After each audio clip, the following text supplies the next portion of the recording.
Fucking Maybe. computers. Oh yeah, there it goes. Okay. Drives me nuts. All right. We are live, ladies and gentlemen. We had a little hiccup when Larry tried to get all technically advanced,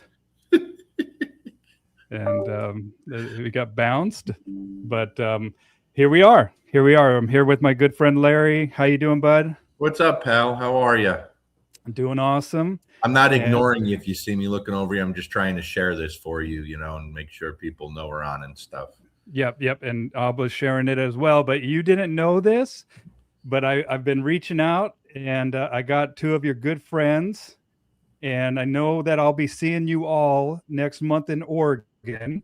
Oh, and I boy. wanted to chat about what you guys are doing and the various observations that you've made while you're doing this. And I wanted to chat with Joel about the genesis of this project that you guys have been going on around the country and all these seminars and stuff. So let's bring up Joel. Let's Hey, do that. Joel, looks like Jay ran off. He was afraid. I don't know where he went to. How you doing, Joel? I'm doing good. How are you doing? I'm doing awesome, man. I'm doing awesome, sonny boy. Just taking my Metamucil before I get ready for bed. Hey, when we got to dinner, I always tell people the story. So we go out, all three. We go out almost every night, right? And What so the? when we got to dinner, Larry goes, the waitress will take his order, and then she'll take my order. And Larry goes, hey, you have to speak very slowly. You can't hear. It is what it is, man. What are you gonna do? Yeah, you can't stop the aging train. I know. Father Charles Barkley says it, man. Can't stop. Oh, there he is. He's back. What was the one where we were in the cab and like Joel got all excited because the dude was like, "Oh yeah, you must be younger," and he was so excited.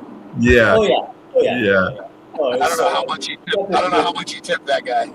Jay, that made my day for about 2 weeks at the time. He was also playing music in that ride from the 40s, if you remember. Remember? I do. It was like fucking suit. Yeah. That dude was wild, man. He was cool for sure. Yeah. All right, how many? So people that don't know, these three. Here, I should go like this because it's backwards. You guys have been doing seminars. How many seminars? Do you know how many you've done now, you guys?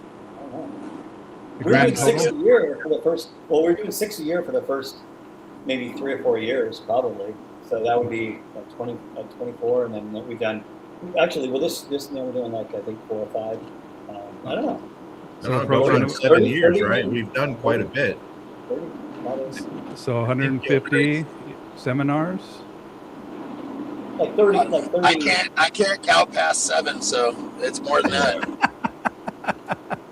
But we've got stories. Oh my gosh, we sit there, and we'll reminisce, man, and we do these things. We always have dinner every night and stuff together, and we just we like each other's company and stuff, and we'll just reminisce about from before and different things, and we have the same kind of personality and stuff like that. Well, you guys got the same haircut. I know that. Yeah. That's age, bro. Hey, Jay, I was thinking of this the other day, Jay. Do you grow hair on your face at all? Not intentionally, but yeah, it'll happen. But I don't appreciate it, so I cut it off as fast as I can. I don't know why I was thinking about it because I have to shave like 6 times a day to keep it down, right? And I was thinking I've never seen a stubble on Jay's face before, like ever, nothing. And I thought maybe I shave probably every 3 days or so. Like I don't have a whole lot of testosterone, dude. I'm not that guy. Gotcha. All right. So I remember we all know about my estrogen profile, so it's all set. Like I'm catching up to you there, so don't worry. Mine's up in the air too. So. Larry said that I basically have a vagina. That's what he told me, asshole. My testosterone was so low. He says to everybody, Bob, just so you know.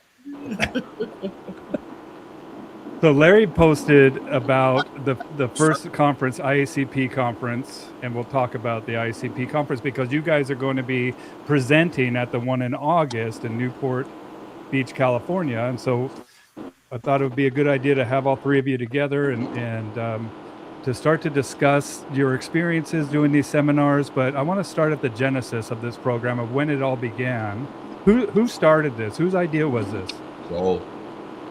What happened was, I was trying to tell the story real quick. I'll tell in about 30 seconds. But we were all. Joel, get closer to your microphone. You can't. Well, hear I'm going to you. mute Jay. I'm going to mute you for a second because your road noise is coming through. Okay. So what happened was we were speaking at the IACP conference, and we didn't. I didn't. I had never met Larry or Jay, and so we were speaking at the conference, and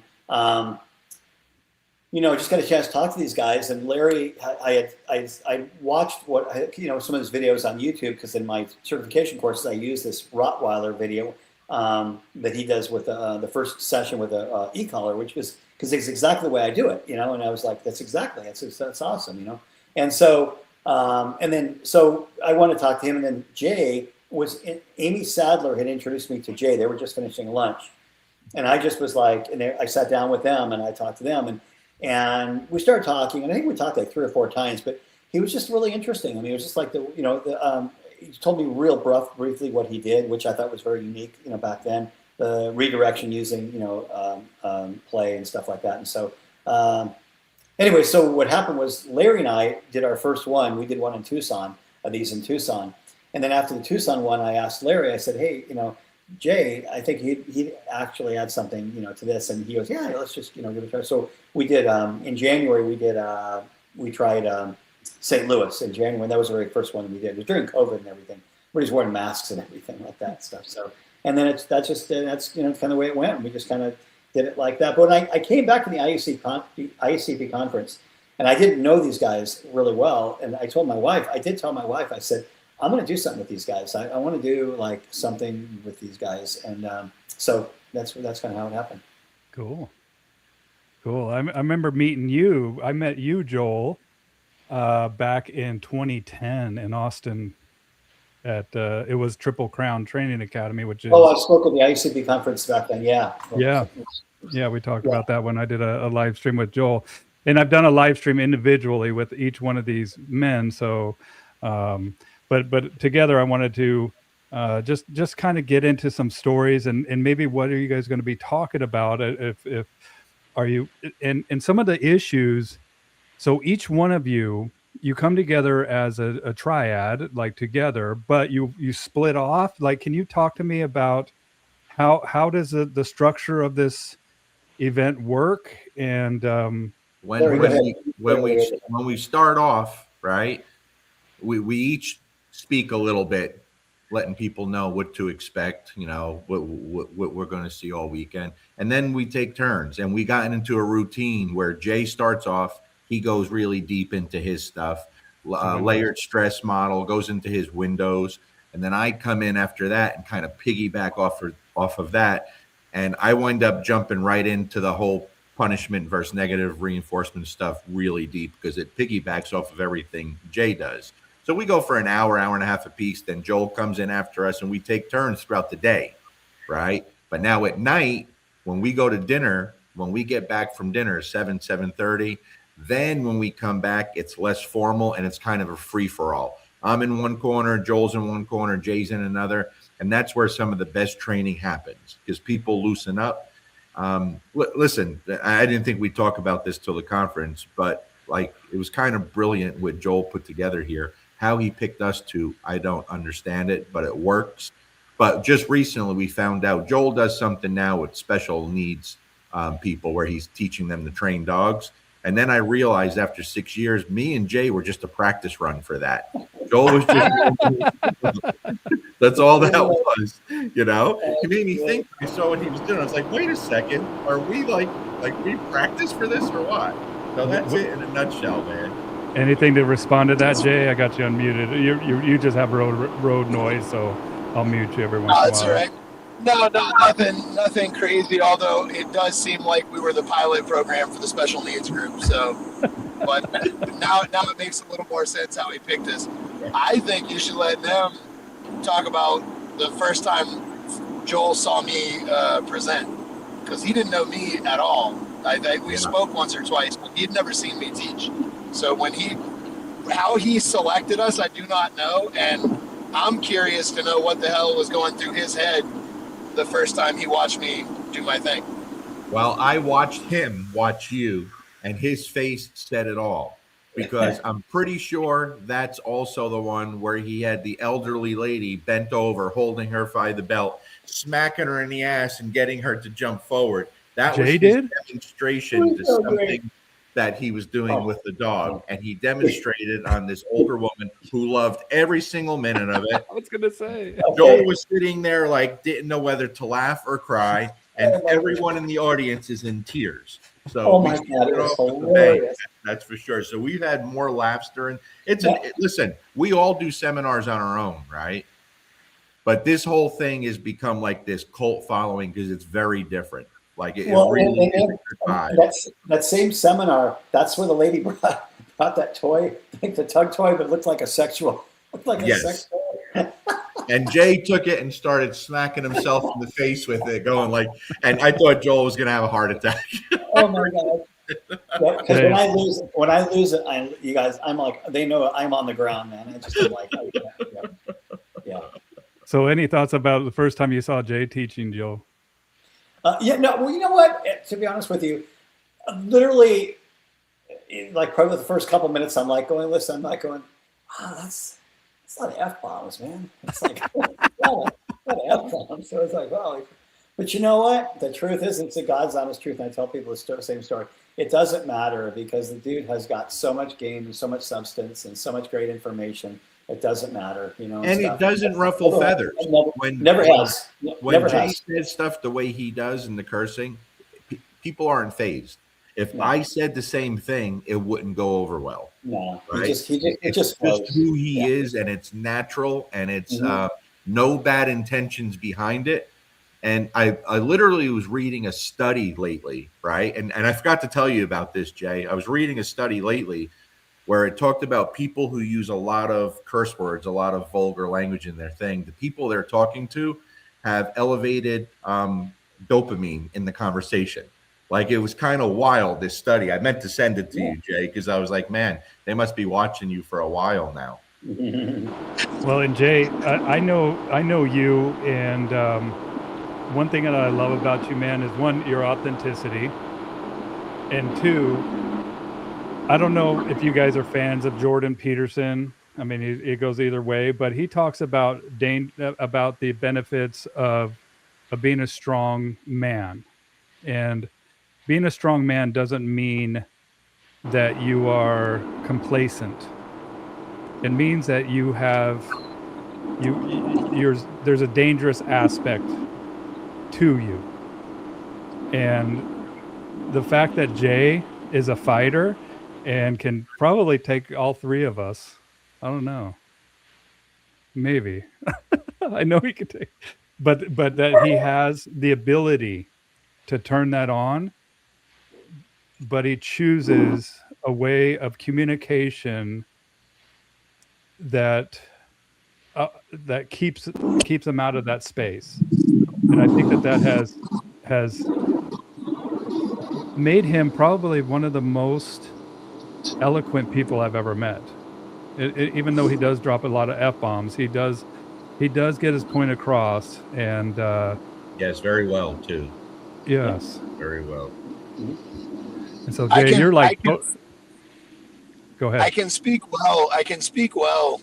Like, cursing for me is natural and useful in the sense that it keeps people's attention, it helps make a point, like that. But it's I have the ability to speak without it and still speak well. You know what I mean? It's just not my preferred style. Yeah. Well, and not only Thank that, God. That's what keeps us entertained, man. Thank God. Well, Jay's helped me, man. Like, I've had problems with. I'll always remember a time that I was talking to a lady, and I was talking about frustration.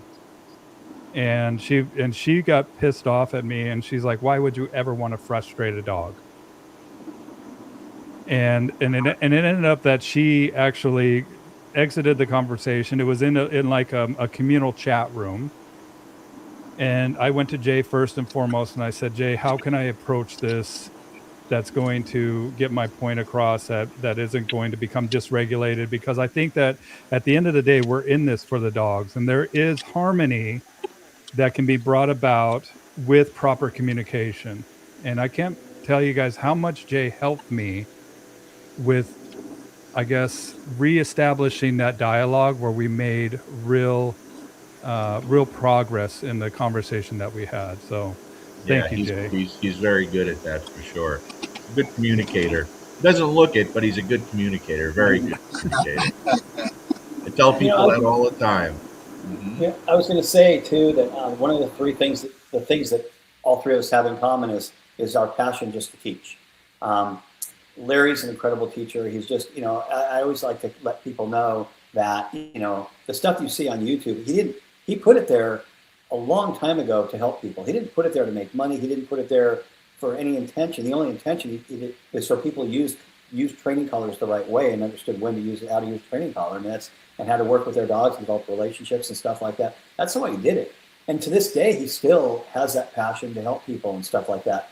Jay, as you just mentioned, not only with dog training, but also martial arts. Again, his passion is to help people and teach people and stuff.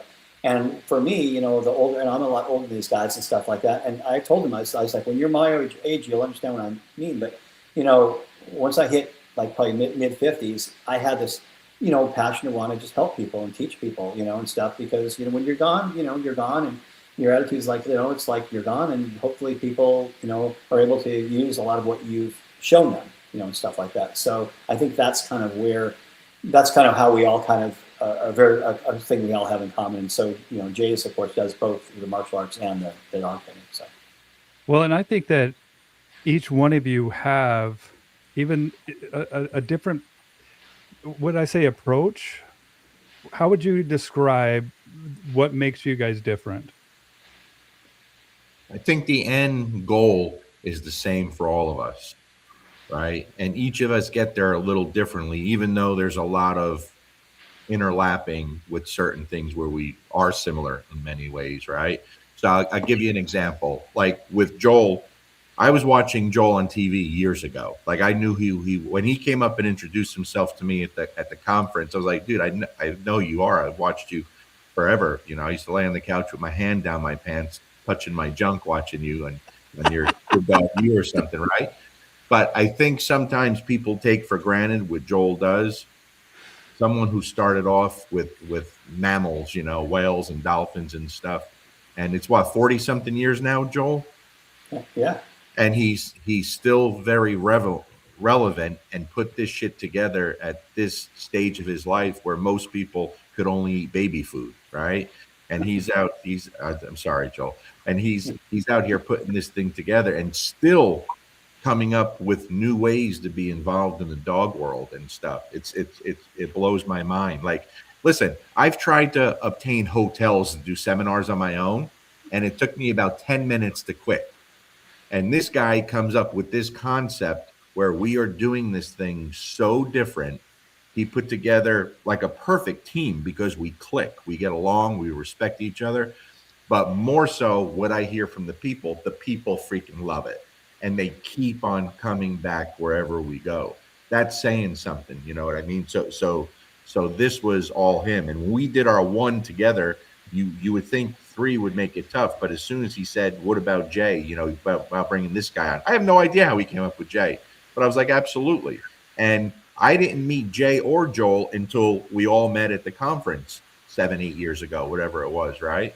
But I had interactions with Jay online because I loved what he was saying, what him and Chad were saying on their podcasts. When I started listening to them, like I had commented a few times, like, oh man, these guys are speaking my language. Like, this is beautiful. But with all the stuff going on now, the shit show between the IACP and all the videos and people being attacked, and you see the debate with the punishments, it doesn't stop. And that is something that we dive deep into our seminars. Our solo seminars, the seminars with the three of us, right? It doesn't matter. But think about this, Bill. I think I said this in a video. 8 years ago, when we were all speaking in Colorado Springs, I think it was 8 years ago, 8 years ago, I went in to watch Jay's presentation on retractable leashes, which is mind-boggling to me that someone has the balls to do a presentation on retractable leashes. And it was damn good, like everything he does, right? But there was a conversation going on between all the professional dog trainers in the crowd. Jay's on stage. I'm sitting up front, and they're talking about punishment. And I'm thinking to myself, that's not punishment. Like, this is going back a ways now. Like, am I crazy? That's not punishment. And then Jay literally spoke out and he said, that's not punishment. And I literally said out loud, motherfucker, that's it. Thank you. And do you remember what it was by chance? Because I don't remember the exact subject, but just like people struggle and get it misconstrued today, they were so far off. And now I see a guy that's thinking along the same ways I am, right? But since then, we've gone even deeper into the punishment stuff. And really, it's why a lot of people come to our seminars, because they want to learn where they're going wrong. Because listen, we don't have trouble for the most part stopping difficult behaviors in dogs.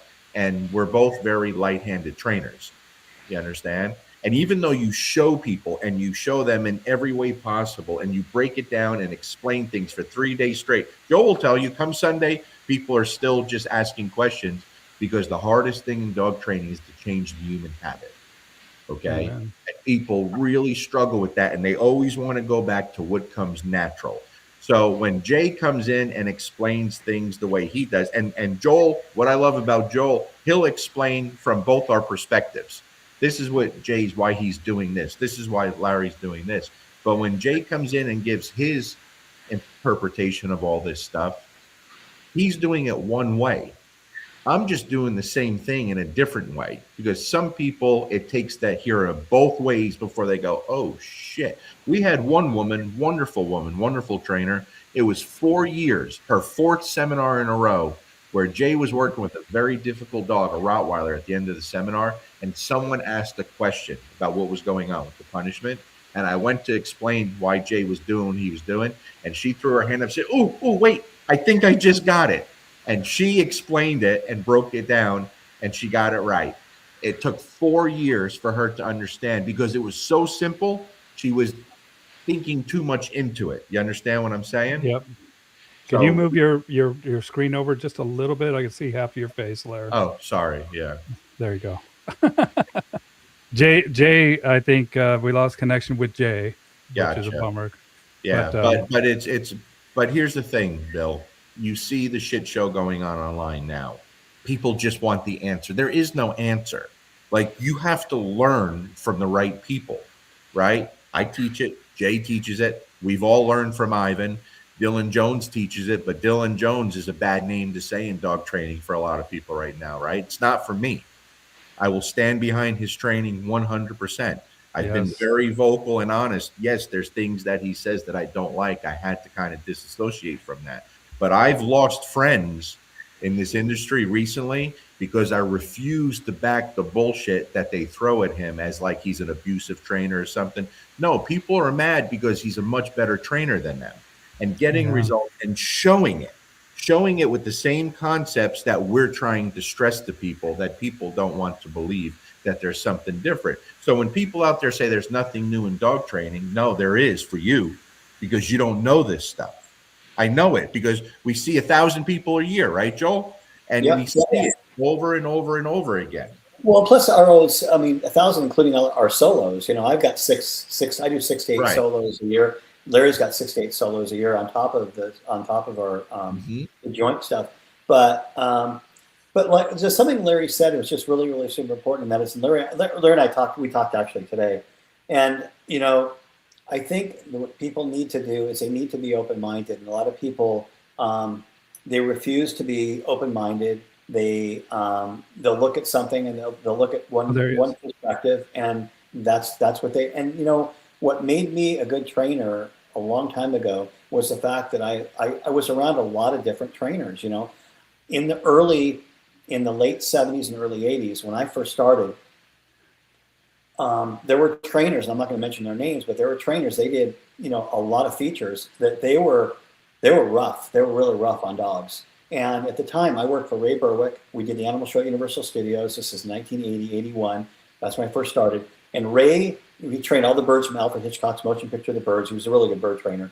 Did Jonathan Livingston Seagull, did all this stuff. But he also was a really good dog trainer. But he used positive reinforcement. And Ray was the only guy that was using positive reinforcement. I learned from Ray Berwick and Brian Renfro, a buddy of mine who's some of you guys probably know. And so I learned that style. But there were some things that I learned from these other guys. I didn't necessarily hang my hat on it, but there was some of the stuff that they did on, getting snarls, how they got snarls, how they got dogs to snarl, to really, really show a lot of teeth and stuff like that. I mean, stuff that I could never do on my own. It was like, okay, I saw how they did it, and stuff. And just, and there's things that we did. It's not my style, but I did it, did the shot. Yeah, and I think that's the key, man, is not only do we can we learn from others, but we also got to learn from these dogs too. And I think that people, they get locked in on a philosophy and they forget to look at that individual dog. And I know that there's a cliche working with the dog at the end of the leash, but we got to see the results, man. And that's one thing about Dylan that I cannot deny is the results. Listen, Dylan's not the guy in person that people make him out to be online. But you also, and the reason I'm so vocal about this is because I'm not taking any side. I'm going to be honest about the whole thing. And people don't like the fact that I back him. I'm always going to put the dog first. And that's what he's doing. And he's not doing the things that people are claiming, but they forget why he's so angry. Like the shit that he had to put up with, I've had to put up with before in the past too. And then you have the big names in the balance world that don't say anything, but then they want to put these big name force-free trainers on a pedestal. Can't we all get along and be friends? No, fuck you. Fuck you. It's too late for that because we went through hell. I have, he has, other people have, and you motherfuckers are silent. So suck a dick, okay? That's why he's fucking angry. So I get it. And I'm not justifying the reason I had to separate myself. There's certain things I can't get behind that he says, and he knows that. I'm honest about it, right? I'm not angry at him. I love what he's doing, and I hope he keeps teaching people because he's teaching the right way, okay? He's teaching exactly like a lot of the things that we get. Let's put it this way. I just got back from South Dakota. I've been one seminar after another for the past 2 months, right? The ultimate compliment, there's a lot of things that I get filled with pride when people tell me, and people tell me amazing things at the end of seminars, very personal things. But there's one thing I can't stress enough. There was a woman there that took a lot of notes and asked a lot of questions, right? She was really into the whole thing. And then at the end, like she couldn't be more over the top, complimentary, and just, I can't believe, like so excited. And then the host, I think it was, who said, tell him she's a force-free trainer. She's a positive-only trainer. Just got certified for CP, DT, whatever it says. But our world was so something different to what she imagined than seeing me, who, by the way, 3 days of going deep into punishment, seeing it in different ways, giving different explanations, and watching these dogs just be crazy about me and just want to be with me. You're taking someone who's a force-free certified trainer, open to sit in my seminar and go, holy shit, my mind is blown. Like, I can't believe and that's not the first time. And I'm not a force-free trainer. I don't shy away from tools, right? But it happened years ago, the first time I talk about this. I had a young lady come up to me at lunchtime, first day, and she said, I just want you to know I came here to hate you. I was like, what do you mean? She's like, she was from a group, a force-free group, and came to interrupt things, shut things down. And she's like, this isn't what I expected. Mm-hmm. And guess what? She made the switch. When people understand punishment, that's just the one subject we're talking about, right? They see the dog world and dealing with difficult behaviors on a whole different level because it gives you the ability to deal with these things so much easier than what people do now. Because if you fall for those definitions of the 4 quadrants and people could recite them in their sleep, you're going to fail because they don't tell the whole truth. You're missing out on so much. So you want to learn this stuff? I teach it, Jay teaches it, Dylan teaches it. We all learned on a deeper level from Ivan, and there's others out there teaching it too. But these fuckers on Facebook just want an answer. Is it this? No, you wouldn't get it, because people who witness it in many different shapes and forms really struggle with it because they overthink it so much, and everyone's been brainwashed to believe that punishment just equals force. Okay, that didn't work, go a little harder. That stopped working now, go a little harder. I showed a video 3 weeks ago with the female shepherd, right? Almost every board and train I get is for dog aggression, almost always German shepherds. And every time I take it out into the public, starts off in my neighborhood for the first time, the dog's on a 27-foot retractable leash. You never see the dogs care about dogs anymore. I allow the dog to make the choice. You never see them fail. And people will say things like, well, try that with an actually aggressive dog, right? Try that with my dog. And even though the owners will jump on and say, hey, 7 years I haven't walked this dog. I can't. Like, this dog is really bad, right? So I said, you know what? And or other people will say, well, what did you do to get there? And I say, I showed you everything. I filmed everything and posted it. No, I only see you playing with the dog. If that's all you're seeing, then you're missing the whole big picture. You're missing everything. So 3 weeks ago, I took another dog, German Shepherd, highly dog aggressive, very, very driven, strong, working line shepherd. And I said, I'm going to take this dog out in the first week when she's not ready. Because normally I don't take the dogs out for 2 or 3 weeks. Because by the time I put them in that situation, if I have to tell them, hey, I don't like that, they go, oh shit, okay, I get it, right? But instead, I took her out too soon. We were talking to the camera. The dog took off to go after a dog. The dog surprised us. I marked that behavior. No. I interrupted it with the e-collar on an aversive level. You hear the dog let out a little yip and come flying back to me. That part where that dog comes back to me, that's where 99.9% of the people will praise that, reward that, or even just continue on. And that's why they fail over and over and over. I didn't. That's where the punishment actually began, and I showed it. But this time it was through the leash. I made it personal. I put a lot of social pressure on that dog, letting her know I wasn't happy with that choice. And then I let her know, hey, we're good. Now let's continue, right? Completely different of what everyone else does. But the important part was what happened 2 houses down at a more difficult spot where you have the underground fence and dogs are charging. You see her hair stand up. She starts locking in on the dogs. Again, this is where the inexperienced try to interrupt that. No, come, this, hit the e-collar, this and that, never allowing the dog to make the choice. I did nothing. What did she do? She looked at me and said, nice job, girl. And then she pranced by as proud as could be. And I said, there you go. That was one time, right? Because I presented punishment in a way that makes sense to the dog. Not for the idiot human that keeps doing the same shit, the small dick ego thing where you just yell a little louder and punish, correct a little harder. But people can't get it through their heads. But the people that come watch and learn from us or the others teaching it, they go, holy, it changes lives. Like it gives you such an advantage to the average dog trainer. And let me say one last thing and then I'll shut up. There's a lot of people jumping on in the dog training world now talking about how embarrassing this is, how stupid, how childish, this and that. They can't believe they're part of this. A lot of these people I've been friends with for a long time, and I've lost friends because of them in the past also because of their training, right? There's people that behind the scenes have called me and say, they're ripping me apart because of this video. Like, is this bad? Where I've told them, yes, it is. It's awful. I know what you did to get that. The dog doesn't lie. But people learn as they go.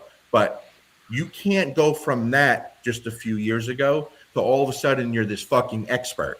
It doesn't work that way. And I'm getting tired of hearing people running their mouth because I'm about to start exposing these fuckers who want to bash everyone from TWC to Dylan to anyone talking about punishment like there's nothing new out there. They know it all. I'm this close to start exposing people who they really fucking are. So addicted to attention on social media when just a few years ago you were fucking plastering dogs, just flattening them and getting all kinds of shit from a lot of people in the dog world. And I was getting shit because I was friends with you. They just didn't know that behind the scenes I was telling you, that's bad training, dude. That's not good and you have to change that. So that's a lot of stuff that goes on with me in my world that people don't get to see, right? They don't. Jay, like Stephanie just brought me my beads that I got from Jay, my meditation beads. Yeah, you need those. Thank you, Steph.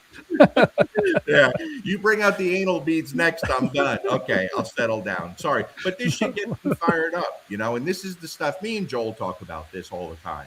This is the stuff that people don't get to see in public. Someone accused me today of me not giving the tips because it's a marketing scheme. Motherfucker, I've been putting free shit out more than anybody for 20 years. And now all of a sudden I'm a marketing genius and want your business. Fuck you. Fuck you, okay? Go learn from somebody, you miserable fuck. Sorry. It's showing through your frustration. And I think too that what I admire about you is it takes some balls to confront somebody and tell them the truth and let them know, look, this is shit. This is shit. And I think that we belong to a world where people try to, and I'm guilty of this myself, of being a people pleaser, right? Sure. And pleasing everybody and not calling it out when they see it. And we could use more of that in the balanced community. But also, the fact is that, and by the way, our comments are blowing up with Denise Fenzi and Dylan's here. Everybody is going crazy in the comments. We see you, but we're not going there. I don't see the comments. I'm used to being on that side. Yeah, you should be able to pull up the comments. comments. Yeah, there they are now. Okay. There they are. Love it. So I want to go back to punishment. Yeah. Joel, what does punishment mean to you? Huh? Let's start there. I'm going to start with, and I'm going to ask both of you the same question. What does punishment mean to you? We can get like the definition of punishment. Let me start there.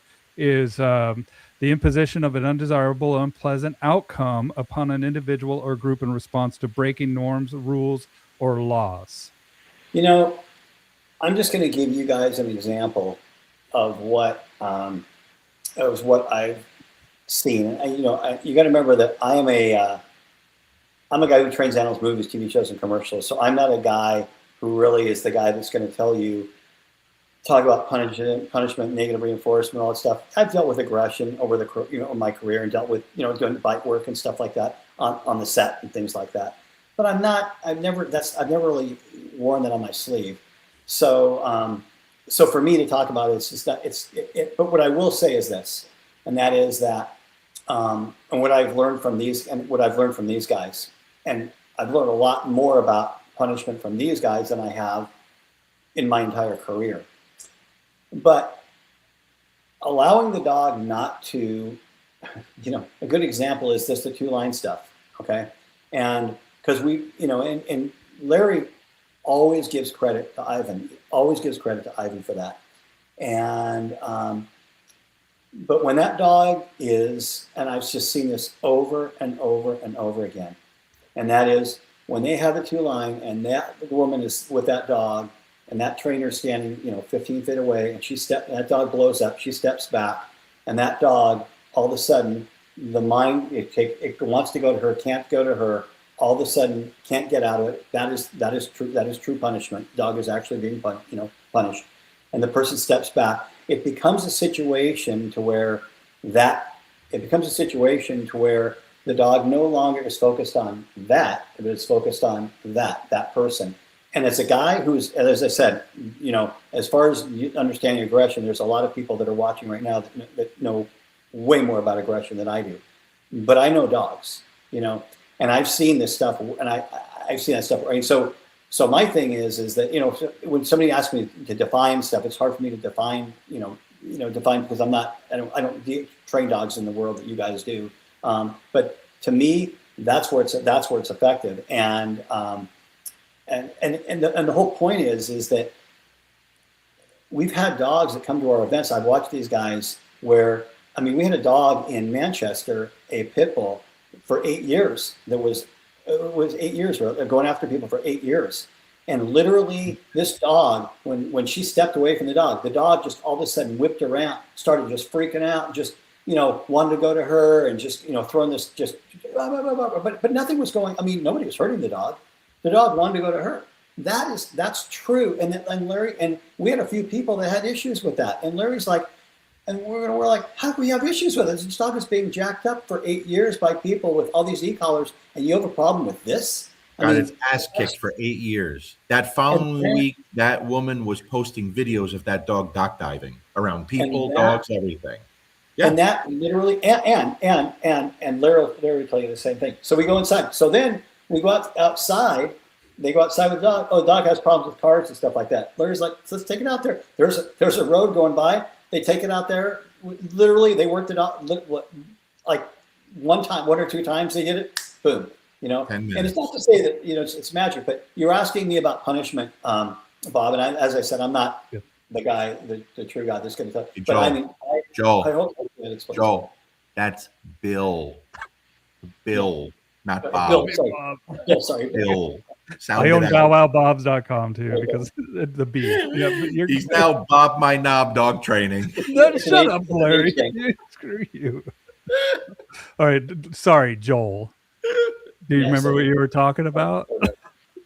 So anyways, hopefully that explains a little bit about what I've seen with these guys and stuff like that. So. Yeah.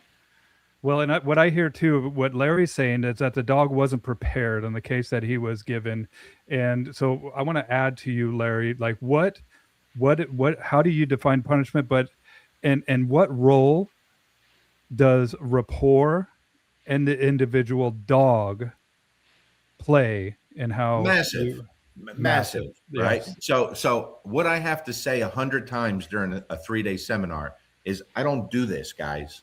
I'm teaching you. I want you to understand I don't have to do this because when a dog comes to me, I have time. I have time to give it what it needs. And then a lot of times you don't get those behaviors. You understand? But if you do, if I tried to punish a dog on day one for trying to come after me or go after a dog or something, it's going to be very difficult, right? It's not there. I'm putting a dog in a situation it shouldn't be in, yes. Hence why one of those videos got taken down on the IACP today. It was terrible. Like, that's horrible training. Like it's to me, it's I can't even watch that. It's so bad. And I know that people have good intentions and they think they're doing right because they don't know any better. I'll ask you a simple question, right? We can go into punishment right now and speak 8 hours nonstop and never get to the end. How many different variations I could throw at you to make you understand it better? Because it's not, the formula stays the same, but you could present it in so many different ways. So that's why I give a lot of examples to clients, whether it's at a seminar in person. I throw every example under the sun so it allows them to think a little deeper. But I'm going to simplify it. We start off like this, right? Let's say at a seminar, I say, okay, who wants to explain operant conditioning? Give me the definitions of the 4 quadrants. Shit, people jump all over that. They could do that inside and out. Okay, cool. And I say, if you go by those definitions, you're going to struggle. They don't tell the whole truth. Then I'll ask a simple question. All right, let's pretend you have a dog. You have a leash and a collar. I don't care what kind of collar, flat collar, prong, doesn't matter. You know your dog knows sit inside and out. It's his best command, right? You ask the dog to sit. All of a sudden he says, hey, I don't want to sit, right? And I say, utilize a little negative reinforcement to get the dog to sit. What does that mean? They say, well, apply a little leash pressure. Okay, and what are you looking for? The butt to hit the ground. Then what happens? The leash pressure goes away. Okay, right? Simple negative reinforcement, escape avoidance training. Anyone disagree with that? No one ever disagrees with that, right? Yeah. I say, okay, escape avoidance training, very simple. We're adding some kind of pressure, doesn't mean painful, something, and we're teaching the dog how to turn it off, how to get out of it. Sit, tap, tap, tap, dog sits. And one day you say sit, tap, tap, dog sits. And one day you say sit, boom, we get a fast sit. It understands how to avoid the pressure. Very powerful in learning, right? Now, with that being said, I'll give you an example for there. Let's say I took a dog at a seminar that came from a real bad situation. I won't spend a lot of time there. Shut down, scared of the world, face hiding. I started adding some movement, asked for a sit, and then immediately went to helping with the leash, right? Sit, help with the leash. Dog sits, I free the dog, we run around, we party. In a few minutes, you start seeing the dog come to life because negative reinforcement can be very powerful on bringing up a weak dog. You give the leash back to the owner, say, do what I just did. They start moving. They ask for a sit. The dog doesn't sit right away. They correct the dog. Now, by definition, is that negative reinforcement? Yeah, it's the same thing. Do you think the dog perceives what I did the same as what that other person did? Not even close. You doing the same thing by definition, the dog perceives it in a very different way. That's why I'm getting a very different result with that dog than you are. Now, let's switch up the scenario. Now you're walking down the street with that dog, and that dog sees a dog and explodes at the end of the leash, wants to get to that dog. I say, hey, do me a favor, punish that behavior. Same leash, same collar. What do? Well, everyone says, give it a good hard yank, say no. Okay, tell me in order what you're going to do. Most people will give a good hard yank and then say no. And, what are you looking for? The dog to stop. Okay, cool. Let's say you do that. You say no, or you give a good hard yank, you say no, and the dog stops. Now the dog turns around and he's looking at you because you just really gave him a good wallop, right? What do you do there? Well, I praise that or reward that. Anyone disagree with that? Right? Dog's giving you that nice engagement that everybody wants, right? Everyone. Yeah, that's what I would do, of course. And that's why you fail over and over and over. What's the difference between what you did to stop the aggression, right, with the punishment, and what you did to obtain the sit through negative reinforcement? What's the difference? When I ask that, everyone goes silent. And then someone will eventually say the punishment was much harder. Oh, yeah, it was hard, right? Caused some pain? Yeah. Anyone disagree? No, yeah, it was right. Everyone agree? Yep. Force doesn't equal punishment. Okay. What is negative reinforcement? Escape avoidance training, right? We're teaching the dog how to escape something.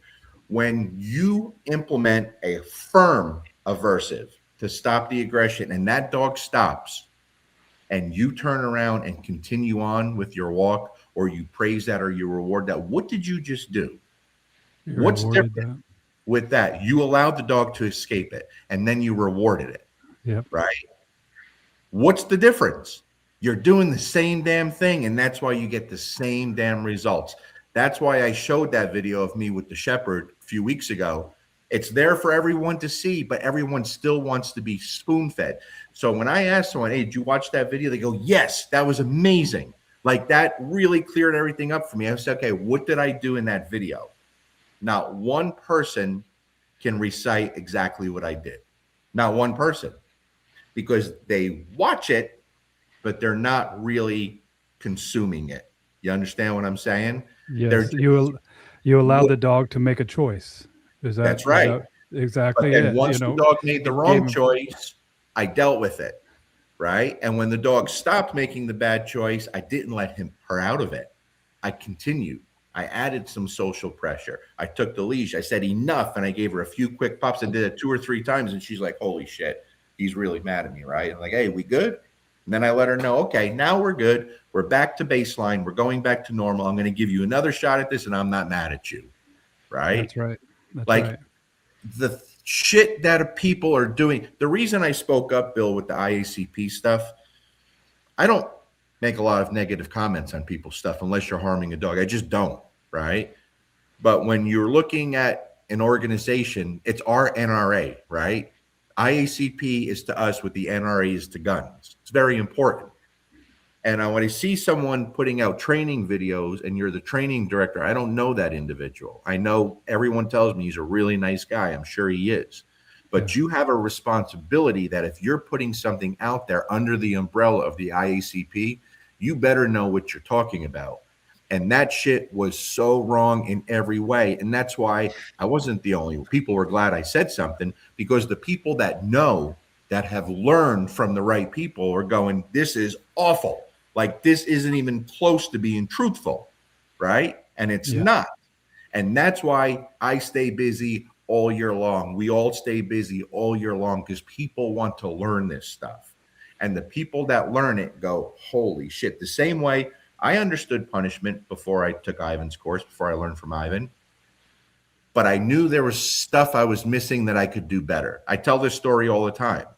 And then when we got deep into the punishment stuff in the course, and I saw Ivan do something that I used to teach at seminars, I don't do it too much anymore, the stuff Joel was talking about. When we got to that part and someone else that took the course before me had explained it to me in a very good way. I literally called him immediately. I said, motherfucker, that's it. He's like, what's it? Like, that's the part I was missing. I knew all these years. And here's the thing, what I was doing was working, and working well without being heavy handed on the dog. But I knew there was something better because I'm a perpetual student, not like these other fucking phonies out there that just keep working on their social media. I'm a student. So I knew there was something I could do better, because there's always something we could do better. And when I took that from Ivan, I said, oh my God, this is going to be it. Here's the problem. The first time I did it, he came to a seminar I was doing in Florida, and I had to do it in front of him. And I was terrible. And I said, that was awful. What could I do better? He goes, no, that wasn't bad. I go, no, yes, it was. Don't sugarcoat things, because I need to learn how I could do it better. And it was great to have him there, because he went deep into it. And here's what I was doing, like what everyone does and why they fail in the beginning. Everyone gets so excited when they learn this, Bill. They run back to their facilities, they do it, and they send me videos. And there's only been one individual who's ever gotten it right. Hello, Sinead, over in the UK, right? One individual. The reason so many people get it wrong is because they try to copy a method, emulate like a technique. And there's so much more to that. There has to be some rapport with the dog. You have a living, breathing, emotional creature at the end of that leash. And when you're insincere and delivering bullshit to the animal, it's not beneficial and so harmful in many ways. So the difficult dogs that so many people struggle with out there, they're not difficult for me. They're usually quite easy. Same thing with Jay, same thing with Dylan, same thing with Ivan, same thing for a lot of people that understand this stuff. But there's so many people out there that have been training for a long time and are making money and have platforms on social media. They can't admit that they don't know what they're talking about. So what happens is they ingrain themselves into letting people know they understand it and have been doing this forever, little by little, so it's not so noticeable. I see the bullshit. I know the bullshit because I know how you train. And you don't know this shit. And that's why you get shitty results, and you're still redirecting fucking aggression cases with food. You're going to fail just because, listen, you put any dog that's a little nervous on a leash and have the owner hold it, and it's in a muzzle, and you're approaching to get some fucking video, guess what the dog's going to do? Look like a bad dog. We don't do that. We let the dog loose without a muzzle. That's why we wear make a free choice, buddy. You got the choice. You know how many dogs actually go through with fucking trying to attack you? Very few. But when you put a muzzle on it and restrain it with a leash and approach the dog with your fucking camera for your website and your social media, you're not getting to see who the real dog is. It's bullshit. It's marketing bullshit. The same people that are screaming about other successful trainers being marketing bullshit people, they're doing the same fucking thing, just trying to be more sincere with their language about it. So sorry I got carried away there, but this shit irks me big time. Everybody's calling me Bob in the comments. Thanks, Joel. Yeah, sorry. Hold on. Bob by Knob Dog Training here. No, Larry, don't start that crap, dude. I'm going to get a shirt made. Here we go. There we go. Look at, I changed my name here, Bob. I put Bob on my name here now. So in a few things that you talked about, Larry, one, with the muzzle and the leash and approach, guess what? You are giving the dog no other choice. Yeah.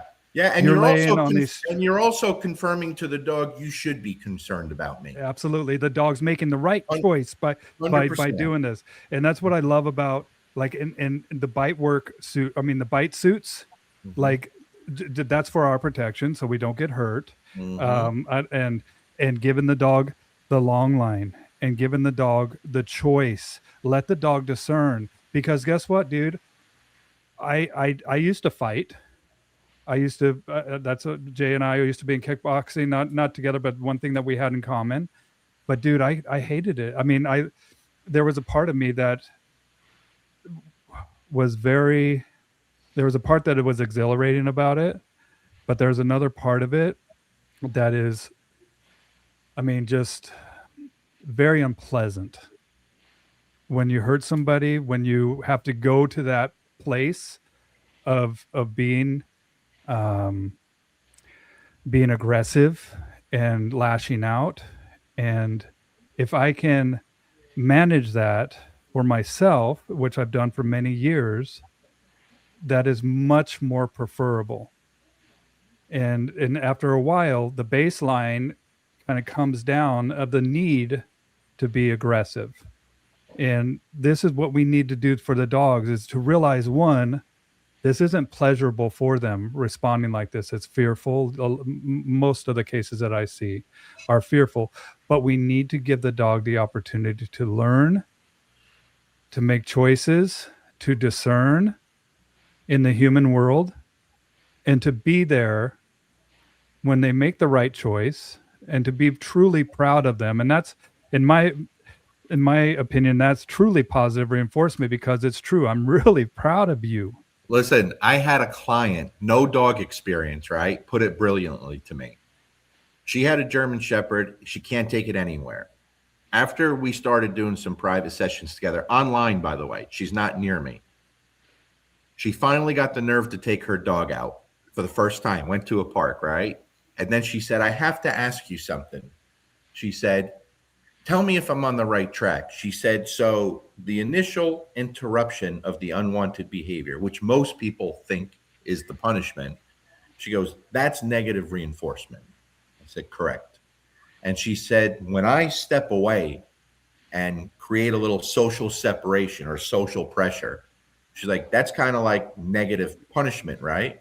I said, yeah, you could look at it like that very well. She said, then I actually add the punishment. Whatever aversive I choose, that's the actual punishment once the dog already stops the behavior, because now I can no longer get out of it, right? I said, very well. And she said, when I reconcile with that dog, when I let him know, hey, buddy, we're good, I'm not mad anymore. It's like positive reinforcement. I said, brilliant. Now you're getting it. She said, so I'm hitting all four quadrants. It's not just punishment. I'm tapping into all four quadrants in this one event to stop this behavior. This took a person with no dog training skills to go out with her dog one time after 6 years of misery, working with purely positive trainers and so-called balance trainers. By the way, a couple of pretty well-known balance trainers. You know why? Going up higher on the e-collar or the prong collar is not the answer. Redirecting with food's not the answer. You're going to get the same bullshit results that people have been getting for years. Yeah. I've been at this 30 years. I only have a 1-year waiting list because I won't go to a 2-year waiting list. I'm not the best dog trainer in the world. But every single person that drives cross country to drop their dog off, I say, why do you want to do that when I know good trainers in Washington? I know good trainers in California. I've only gotten one answer. They say, we see how the dogs look with you. It's that simple. That's what people care about. They want the results, but they also don't want a dog flattened to a fucking place board looking like it's going to commit suicide. You understand what I'm saying? They love it. And Joel, thank you so much. Joel's got to run, Lair. So we're going to say goodbye to Joel. Thank you for joining us today. You guys, thanks for having me, guys. Appreciate it. Talk to you tomorrow, Joel, okay? You got to take care, guys. Take your Metamucil and put your diaper on before bed. Don't do that shit to Michelle anymore, okay? You got it. Always, Larry. He's got it on now. See you, Joel. See you. Take care, guys. Take care, guys. Well, and the thing too, Larry, is just like with that pit bull that was 8 years of getting his ass kicked. Dude, imagine how this is what it is liberating. You don't need to fucking micromanage your dog. You don't need to. You don't need to count 2 seconds. Oh, I missed the window. Oh, like I can't even imagine all the energetic residue that's left in people's brains when they're trying to always stay in front of the problem when they just need to get the hell out of the way. It's ridiculous. So listen, here's the new thing. The new thing is to be, and I just had this conversation with a really cool TWC trainer the other day at my seminar. He's a certified TWC trainer. I had this cool conversation with him. I'm so grateful that I never stayed in and got certified. I am, because I think I could be more effective by pushing people to go that way when I'm not officially part of it. You understand what I'm saying? Yeah. I have nothing to gain by it. And I thought about the other day, because if I was so engrossed in it and certified in it, maybe it wouldn't have the same effect. But listen, I've pushed certain trainers for a long time, not myself. I've told people, it never made sense to me to learn from anyone but the best out there. Yep. But yet you have people going to, I had someone jump on that post I made, my video, real nasty, because I commented on allowing Sean O'Shea to be part of the video in the IACP. He's garbage. And if you think he's a good trainer, you know nothing about training. And I got this guy saying he's the best around, the best out of anybody. I said, then you, my friend, are a complete idiot, like a complete idiot, because that is someone that has destroyed dogs for years, but more importantly, taught others how to destroy dogs. So fuck you. Think about how many times you've heard me say someone's name out loud in a bad way. There's been very few people. I don't do it. I do it when I know you're a piece of shit and causing more harm than good. That's when I don't care.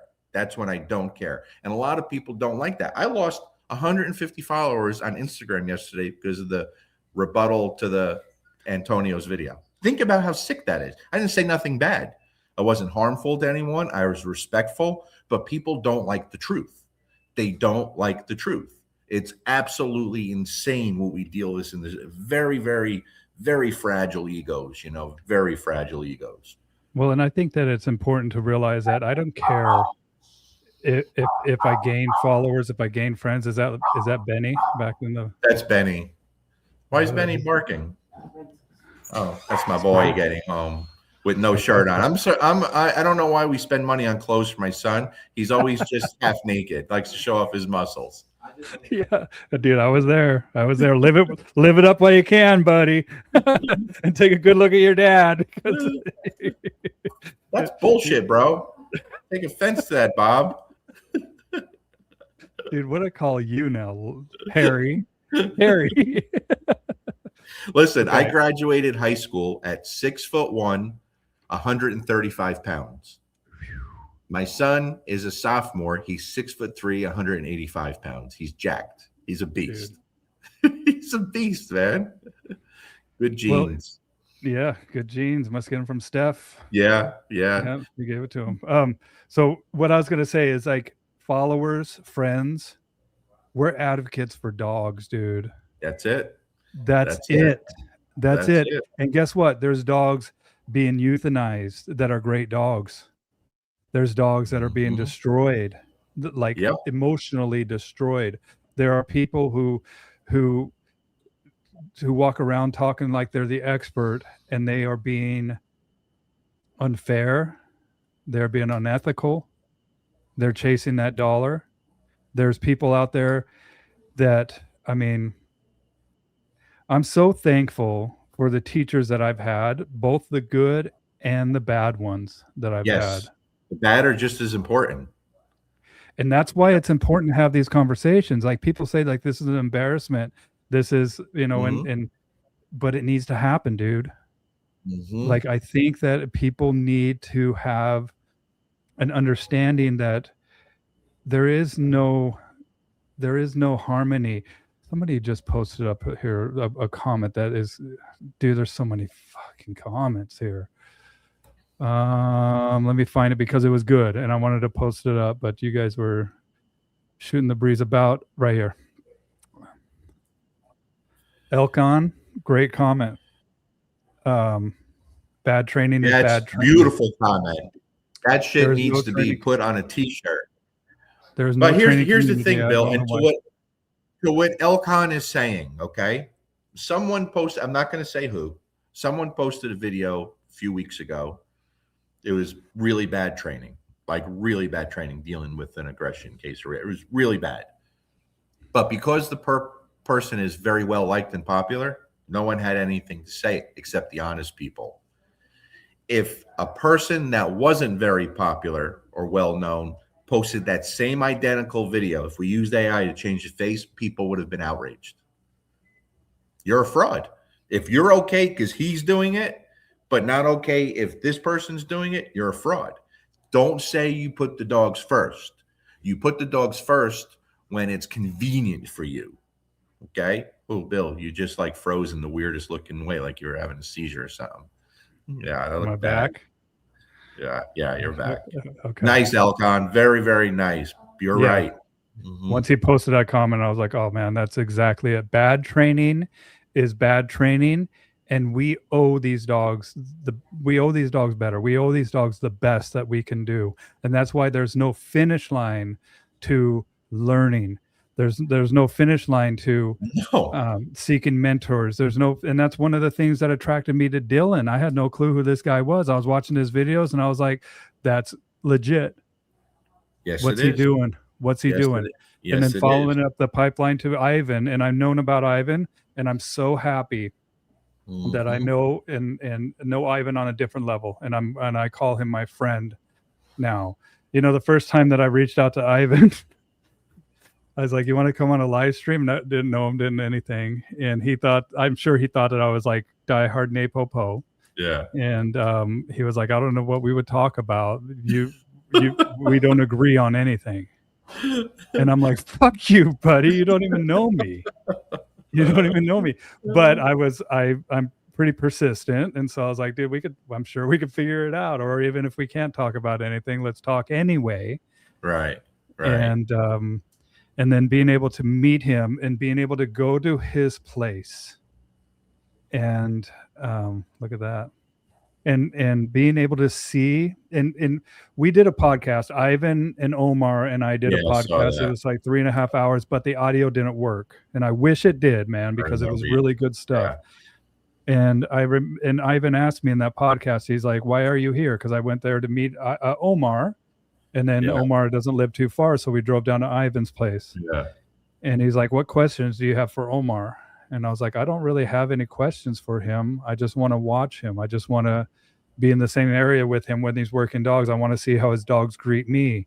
I want to see," and this might sound a little hippy dippy to you. You ready, Lair? I want to see what kind of psychic energy is communicated when I shake his hand, when I touch him. You know, just like that experience, that memory of taking this learning to the next step. And I observed Ivan in his training facility, and people don't realize it, but his dogs were in that same room with us during the whole time that the podcast happened. And I've never seen dogs, Malinois, that are such a high level, be so chill. And Greg Van Kuren from ecollar.com, he came over. He had a condo there and is another great friend of mine. And I remember Greg came over, and Greg's an engineer. He's not a dog trainer. He's not like a dog person. He's an engineer. He made these products and sensors and all that stuff, electronics. And I just remember I was having a conversation with Ivan, and we were talking about some trophy or something that he had. We were talking about this like spiked dog collar that he got from a farmer in Eastern Europe. And then Greg just walks over to the kennel and sticks his hand in the kennel with Ivan's Malinois. And Ivan's Malinois just looked up, licked his hand, and like put his head over, and Greg's just scratching his head. Yeah. And the dogs that I've met with the previous trainers that I've had, dude, you would have lost a finger. Yes, I talk about this all the time, Bill. Like I talk about it all the time, and I never use myself. Like I deal with a lot of dogs, like a lot of sport dog people. I just did another police canine seminar where getting a strong dog to out is a real problem for these people, right? Yes. And I tried to show them examples with my dogs, but I say, don't take it from me. I say, if you go watch Ivan's dogs or Bart's dogs, they're very strong and powerful. Do you ever see them not out like quickly and wanting to? No. So why do you think if you teach an out, you're going to make a weaker dog? Like, does your dog look stronger than mine because I have control and my dog outs no problem? Like, I don't understand this concept. Like, that's an excuse for poor training and not knowing to get cooperation from the dog while obtaining the dog's full power and strength, right? They don't have that skill, but they can't admit that. They think if they teach their dog to out on command, it's going to affect biting or his strength or his demeanor, which is friggin' insanity. It's absolutely insanity, So I've always been very vocal about the people I give credit to, because I say it all the time. Like when I entered that world, that kind of dog, that was because of Bart. Like, he lit the fire for me. I'm always going to be loyal and grateful to Bart. I'm always going to be loyal and grateful to Ivan, because it didn't make sense to me to learn from weaker people. It doesn't mean I don't learn from other people. I learn from great people. You know, Yes. I drove down to Florida last year to spend a week with Fabian Robinson and tracking and protection for Dante in that world. Brilliant, brilliant. Just listening to him for 30 minutes, I knew where I made all the mistakes. You know, I pay attention to everything Dave Croyer does, and I'm just such a fan of everything he does, because his life, not just dogs, who he is as a human, how he attacks everything, right? So there's so many people out there that I have so much respect for, and I continually, I'm a student first from the people that are above me. But then my job is to be a teacher to the people below me. It's just that some people don't want to admit they're below you. Okay. Yeah. And sometimes you learn. I offered a friend some help recently. I don't do that. I don't offer dog advice, but they were struggling with something that I deal with 3 or 4 times a month. Very easy for me. They're really struggling with it. I said, Chef, dude, I can help you with that. Let's get that. They were appalled. It was kind of like, you're going to help me? And I knew who that person was. Wasn't the person I thought they were. I knew who they were the minute I saw that attitude, right? Okay, you're dealing with that problem. I'm not. And I fix this problem 3 or 4 times a month from people that travel from all over in the sport world to work on that. And I just thought you were my friend. So I'm comfortable saying, dude, we get that fixed real quick. Didn't go over well. And I said, oh, the ego is fucking huge here. Huge. And so I'm glad things went downhill from there, to be honest with you, because I can't be around people like that. If I'm struggling with something, listen, I just went through hell with Frankie, right? With the dirty dog thing for 6 months. Hell. I can't explain. I remember that, dude. I remember texting you and being like, you okay, buddy? And you fucking fired back, dude. And because I put out and have put out so much stuff over the years, and I'm trustworthy, I'm loyal. If someone says, don't say something, don't show this, I don't. Like, you're not going to get it out of me. And this one person with a huge heart said, I got a fix for that. I think this is going to help you. And as soon as they told me, it was that same moment I had with Ivan with the punishment. I said, that's it. That's going to work. What do you care to? No, I can't, because I promised I wouldn't. Okay. Now, people have gotten pissed at me for that. I should say it. No, I shouldn't say it. You have low moral character, so you think I should go against my word that I gave this person that offered to help me without me asking, right? Mm-hmm. So that means when I tell you, if you say, do me a favor, don't share this, right? Don't tell them where you got it. And it's not causing pain or harm to the dog, by the way, either, right? But there's people that like to keep secrets to themselves. It sets them apart, and I understand that. So if you're going to be kind enough to share something with me that totally changed this around, well, fuck, I'm going to take that to the grave, because I owe you that much. You understand? And if anytime that person says, hey, if someone's struggling, go ahead and help them with this, I will. But I tell you what happens. The first time I help someone with it, they're going to tell someone else, because there's not a lot of people out there. I come from a world where I grew up in Jersey. If you rat or snitch on someone, you had a problem. You have a real problem. People are going to view you very differently, and you're never going to be safe. You understand? That's just culture for us. So I think people over the years have realized, man, you can really fucking trust this guy. He's as loyal, and I am. I'm loyal to a fault. So if you tell me something, I'm not going to someone and saying, hey, do me a favor. I'm not supposed to tell you this, so don't say nothing to no one, and tell them. That's what people do. And the chain just keeps going before you're in a room, and everyone in the room knows the same thing, but no one's allowed to know that you know the same thing. That's the dog world, right? I'm not part of that.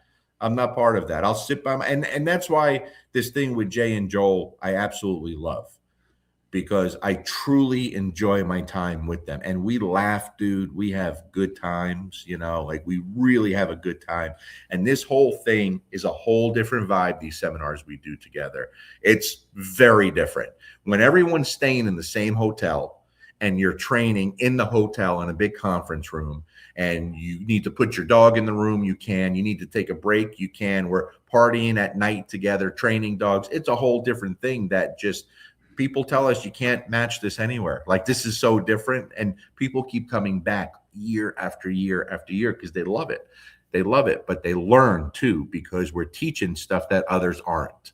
So when I hear someone saying, seminars are useless, you can't learn anything. Yeah, if you're giving it, maybe not you, the person saying it, right? I understand why you think that, because you can't teach people in person when you have them for 6 months, right? But we watch people change their lives over a 2.5-day weekend, like truly change, because this stuff is so new to them. When before, it's the same shit from everyone, right? It's either extreme, feed the dog's face, or blow the dog's head off, right? 2 sides. And all this middle stuff is going untalked about, unlearned, unnoticed. It's crazy, man. Crazy. It's a very broad perspective. People need to realize that it's not a narrow view of you must do this. And that's one of the things about the video that I was perturbed about, was like the 2-second, dude, I have dogs that, like, it's you don't need to count. You need to have a relationship with that dog. That's the first and foremost. That is a cornerstone, is trust, rapport, and then we can start to have a good conversation. And I'm excited, dude, because I've never been to one of your seminars. I can't wait. Guys come out to the West Coast, first time ever. Yeah. Portland, Oregon. I bought a ticket the day that it was announced, and then I have one of my. This is April. You're going to be meeting her. Nice. Says, can't wait. Looking forward to it, April. She's got a little or big Doberman, I should say, named Dakota.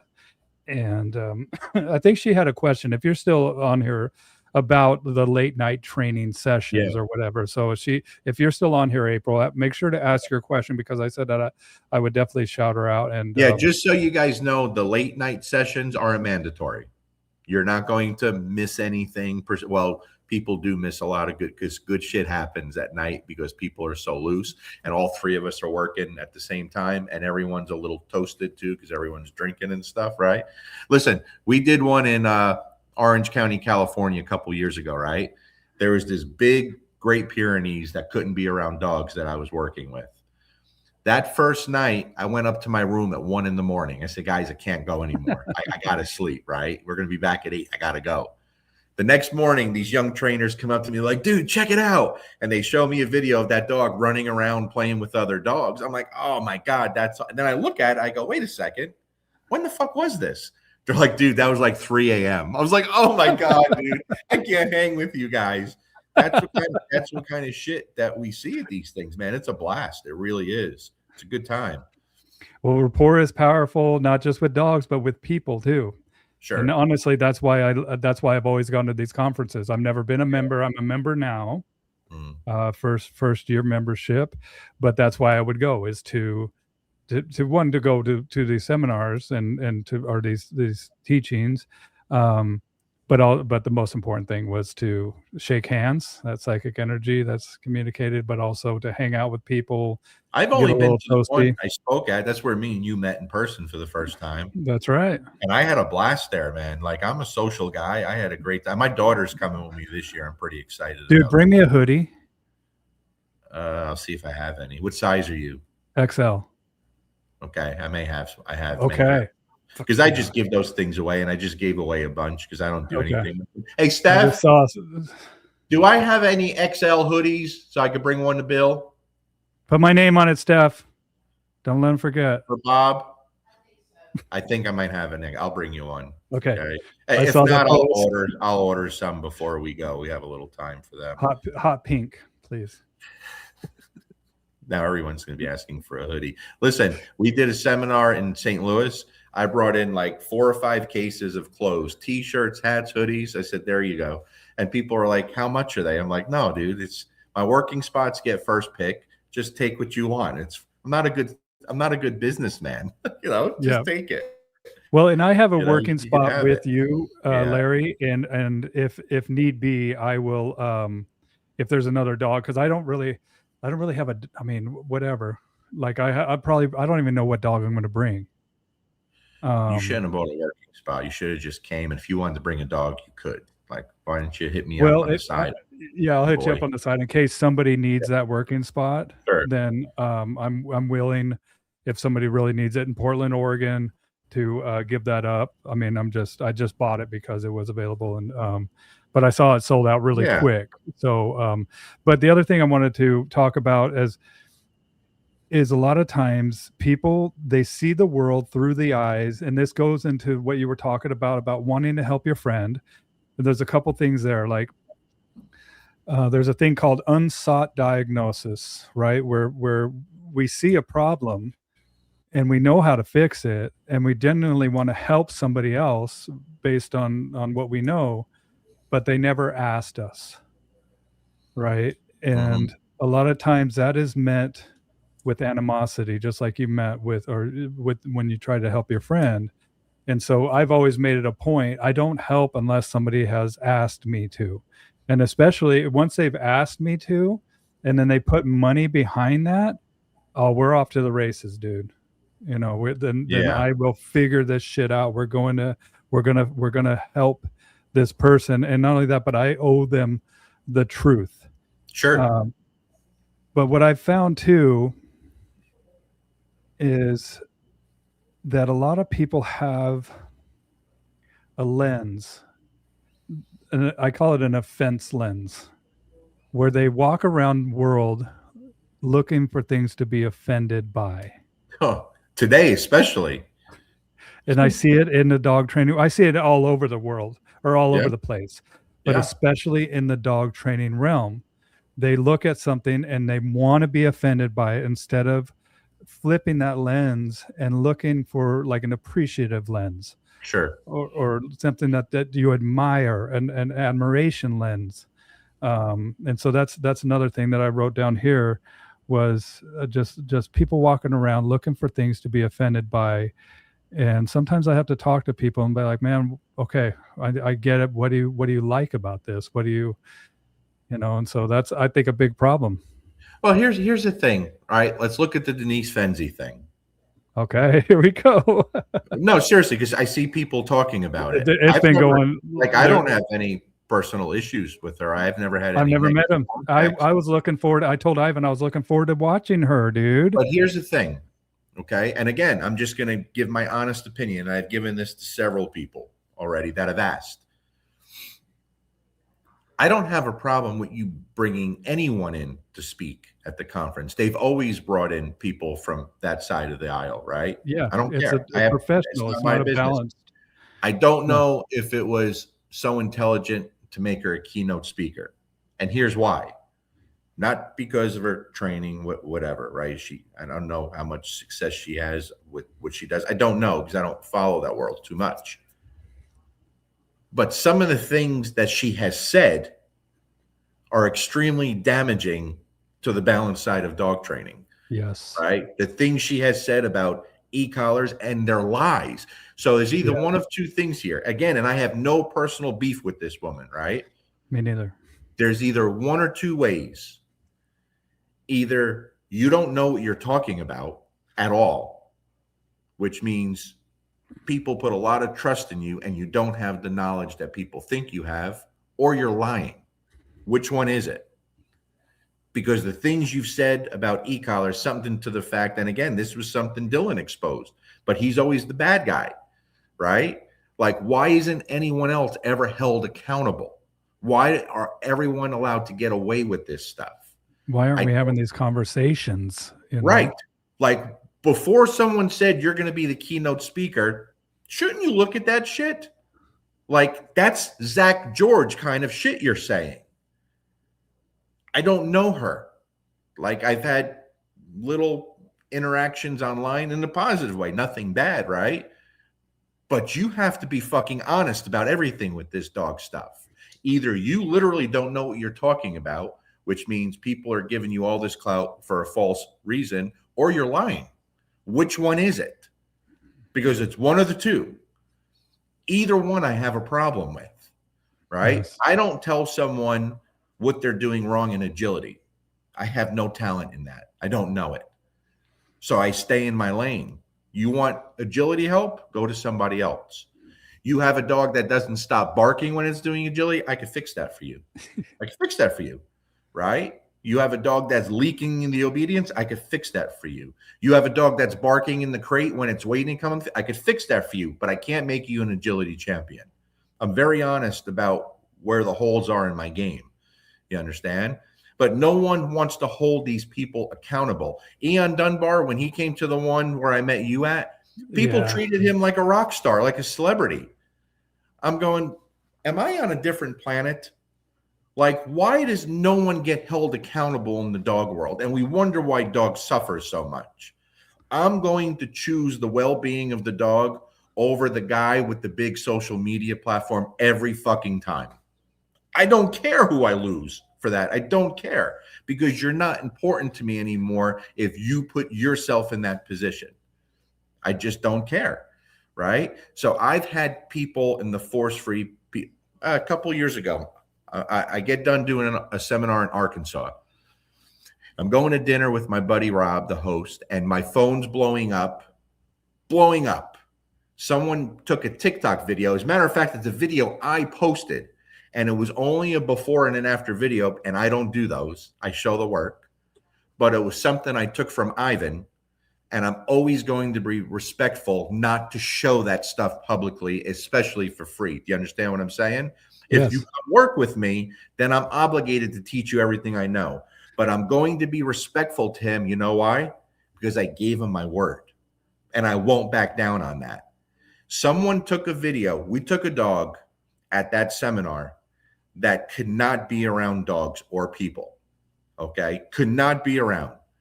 And I showed what the dog looked like at the beginning of the first session. We only got to do 2 sessions. And what it looked like after the second session, just half hour apart, whatever it was. And it was night and day. Someone took that video, did a voiceover about what I did to this dog at this seminar, how I choked it out and hung it up. And I was devastated, because I'm thinking, if you were there, how could you say that? How could you say that if you were there when we didn't do nothing like, I didn't do anything like that, like not even close, right? And then the day after, someone sends me the video, goes, hey, look at the fine print at the bottom, the really tiny print. And I did, and I had to get my glasses to do so. And in really tiny print, it says that they weren't there to see this, but this is what people do when they set the dog up like this, right?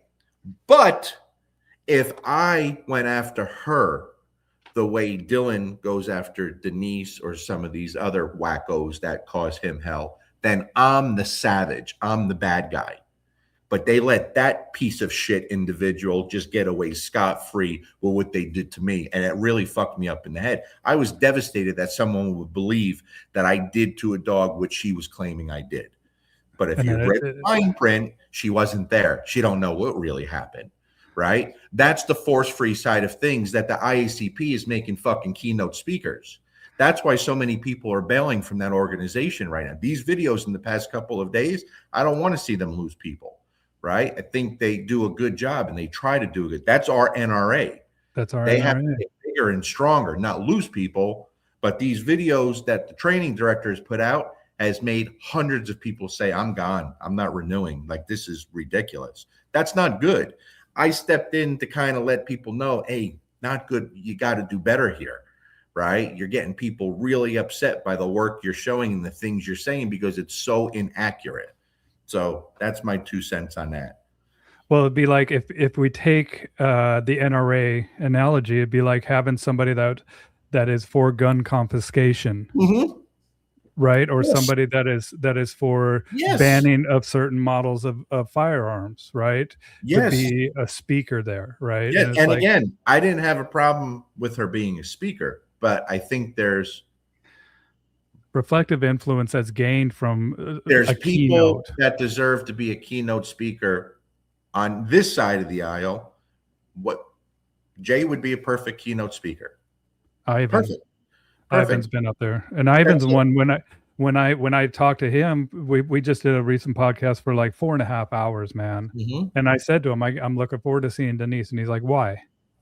And I was like, because I don't know anything about her, and just the person that I am, like I garner knowledge like little pearls from everyone. And then we started talking about it further, and then he started to get into the question of like, how do we know who's best in the dog world? And how do we know? And we really got into the fact that I'm for having a debate realm of like bringing experts together, having them debate with a moderator, something that's structured that we do in other aspects, other subjects of life, that we can get to a distillation process of knowing what is the truth and what is, like you said, there's so many people that are passing false information. Either they're lying or they are a lunatic, right? It's essentially, or they're right. I mean, either that's the truth. And the crazy thing is, man, it's a salaciousness of this industry too. And I've received messages. Steph, what does salacious mean? I'm asking my Let's see if she knows. Bill's using big words. Bob, my Salacious. dog training's using big words. Salacious is here. Let me put it up for you. A salacious definition. Here you go. Here, let me share this too. So, how do I know? Where's the share screen? Oh, they switched it around a little bit here. So, salacious is allow. Okay. Here we go. Salacious. Oh, salacious. Sexual manner in excessive and scandalous ways. It's not sexual. Wow. Now Bill's hitting on me on this live, Stephanie. My junk looks salacious. Salacious. Well, something that lecherous. Okay, well, maybe okay, thanks, Larry, for bringing that to my attention. It's not salacious. Smarter than you think.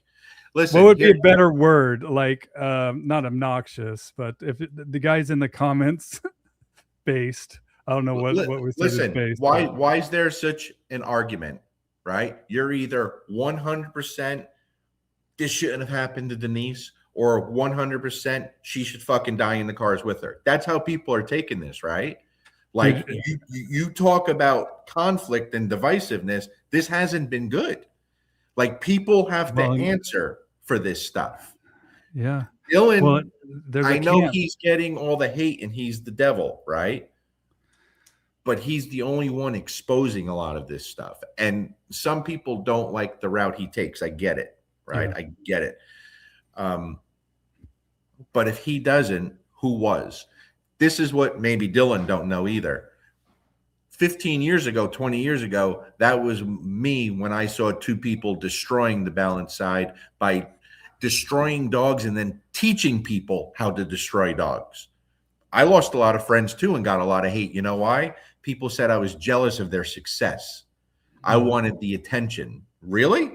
Have I ever been someone that looks like to build my business to this big, huge thing? I'm a one-man show still. But these two had people so fucking fooled at what they were doing. I couldn't believe that people that call themselves dog trainers were watching these two jerk-offs train dogs and charge people to their school, like teaching them how to destroy dogs and making a fortune all of it. I was sickened by it. Trainer. All the stuff, all the hate Dylan is getting now for what he's doing, I got the hate 20 years ago for it. Same thing. I just gave up with it because I'm like, you know what? I don't care anymore. I don't care what anyone else does. When I see good people, I'm going to promote them. And that's why I promoted Dylan, because he's a damn good dog trainer, and he's doing things the right way. He's not putting fucking e-collars up dogs' buttholes while he has 3 around their snout. Like, you know, that's what people are trying to say. He's like, motherfucker, that's his dark humor, and you guys are falling for it. You're fucking falling for it. He's playing you like a fiddle. You understand? Playing you like a fiddle. But guess what? Give me a room full of dog trainers at the IECP, and I need someone to watch and train my dog. I'd send them to him long before I'd do anyone else in that room. That's just the God's honest truth, because I know what he's doing. I understand why he's doing it, right? And also, going back to the motherfuckers out there who think play is a fad and it's just this thing you can't just play with. That's because you don't know what you're talking about or the purpose behind all of it, you dumb motherfuckers, right? They don't get it. They don't understand it. So when you understand the value of truly productive play, when you tap into these dogs' genetics and you fulfill them in a way that makes them feel whole and addicted to you, but you're also setting very strict and clear rules and boundaries and enforcing them, and then you understand punishment the way some of us do, I don't think people understand what you could accomplish. I don't think they get what you could accomplish. Then if you start to buy into this, you're going to stop seeing these people film the client with the dog in a muzzle, holding it back on a 5-foot leash, and the dog's growling. Look how bad this dog is. Look at it now. And it's walking around like a robot. Walking around like a robot. Look at what I did. Yeah, you did that. You're right. You did that. You did nothing. You did fucking nothing. You did nothing with a dog that wasn't bad to begin with. So who the hell are you kidding? But the general public is so easy to brainwash and fool, they don't even know what the fuck they're looking at. So I'm a little tired of that stuff. And now whatever I think, I say, and I don't care anymore. I don't care who likes it. I don't care who doesn't like it. You know, I just don't care. Well, and I would like to correct you, dude. Like it's not, you did not do nothing. You did something to that dog. Yes, exactly. Like you're doing something to that dog. You're reinforcing and giving this dog no other choice. Yep. And dude, it breaks my heart. Every day we see those videos. You got the music going, the dramatic music, the before and the after. Motherfucker, listen, people were doing that 20, 30 years ago, long before you. And it didn't last then, and it's not going to last now. You know, I've been training dogs 10 years, 15 years. Oh, have you? That's fucking cute. Because at 15 years in the game, I thought I knew everything too. And then I went and I sought out the best, and I was like, holy shit, I know fucking nothing. I know nothing, right? But that's where some of these people are today. I've been training dogs 10 years, 15 years. Oh, that's very cute. Really cute. Like, where'd your education come from? Now, I know people that have been training dogs 5 years. That'll blow most people out the water, but they went to the right people. Yes, and they had the right people. They had the right mental attitude, and that's right. And not only that, it's like I've always said this, dude. The most powerful thing that we can say as individuals is "I was wrong," and being able to lay down your ego and not only look and to search out new knowledge, but be able to apply it. And be able to break down the old belief system that you had. And that's hard for people, Bill, because they don't retain it and they can't apply it. And it takes a special teacher and someone that wants to learn, like truly wants to learn, not just hear it. What do most people do?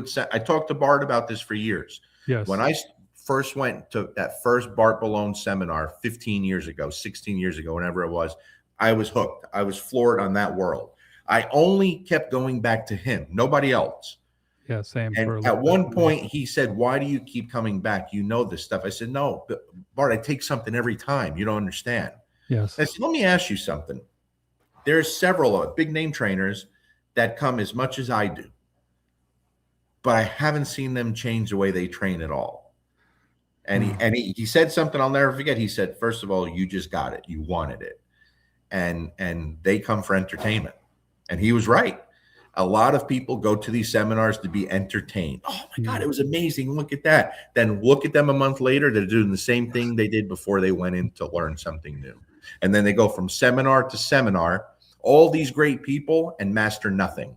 It's just entertainment. It's a social thing, you know? And I always tell people at a seminar, my goal is that when you leave here, whether it's 2 or 3 days, I can give you one thing that you could truly implement immediately to make massive change. That's my goal. And it works out well for a lot of people because we see it. They give the feedback, they show it, they talk about it, and people still don't want to buy into it. You understand? Yeah. So they're missing out, man. They're missing out.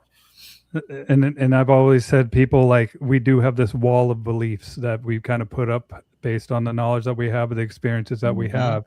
And there's got to be a way that we got to let that information in, even if it offends us, even if there's something that we disagree with, be able to take it in anyway. And You know, and do you think that there is a type of behavior that seminars, I mean, only we have very limited time in a seminar. Yeah. And one thing I can get, like if I just leave you with one thing here to go forward, do you think that there's any dogs or situations that just can't be helped? Yeah, but rare. Like it's so rare, Bill. Like listen, I can't talk too much about it. Recently at a seminar, there was a dog that came in from a shelter, was going to be put down. Like a true, like when I tell you committed fucking intense dog. And I can't go into too many details. Okay. This dog's literally going to be put to sleep because it's out of control with a certain obsession. The problem is they can't use anything on this dog. Nothing. Because of the shelter dictates yes. that. And at the same time, just trying to handle this dog causes a massive medical issue. Massive. So it's like, okay, I got 2 days. We could do what we have to do when we're here, but how do we make that last when it goes back? And I did that. I am very hard on myself and very critical and very rarely satisfied. Like very rarely. The day after the seminar, when I got a video of that dog doing the impossible on command with nothing, I couldn't have been happier. That's how fast we made progress when you're allowed to do what's needed. Okay. And it made me really think, how can I get this dog where it needs to be? And it wasn't easy. Believe me, I had to really think and go into everything I've ever learned. How could I utilize this in a way that's so unrealistic and so unfair to both dog and human in this situation? Because seminars aren't ideal for teaching, right? Or for learning. It's hard. It's massively unfair. How could I accomplish that? But because I've been doing this so long and I've gotten pretty good at teaching people and understanding what they need in that moment, the shit that we got done blew my mind. It really did. And it was about as difficult as a case as you can get at a seminar. And I wish I could have filmed it and elaborated more on it, because people would be like, there's no way you got that in 2 15-minute sessions. 2. So imagine what you could do in 30 days in the proper environment. But instead, they're going to allow that dog to die. Come on. This is the stuff that Dylan talks about and he gets fired up about, right? Because 20 years ago, when I was his age, I'm taking a very similar route. I am. Me too, dude. Very similar route. That's and the reason I don't now is because my wife and kids get very upset with me when I take it there, right? And I have to really pay attention to that stuff, you know? I have to, because my daughter especially gets very upset with me. So I try to curb myself as much as I can.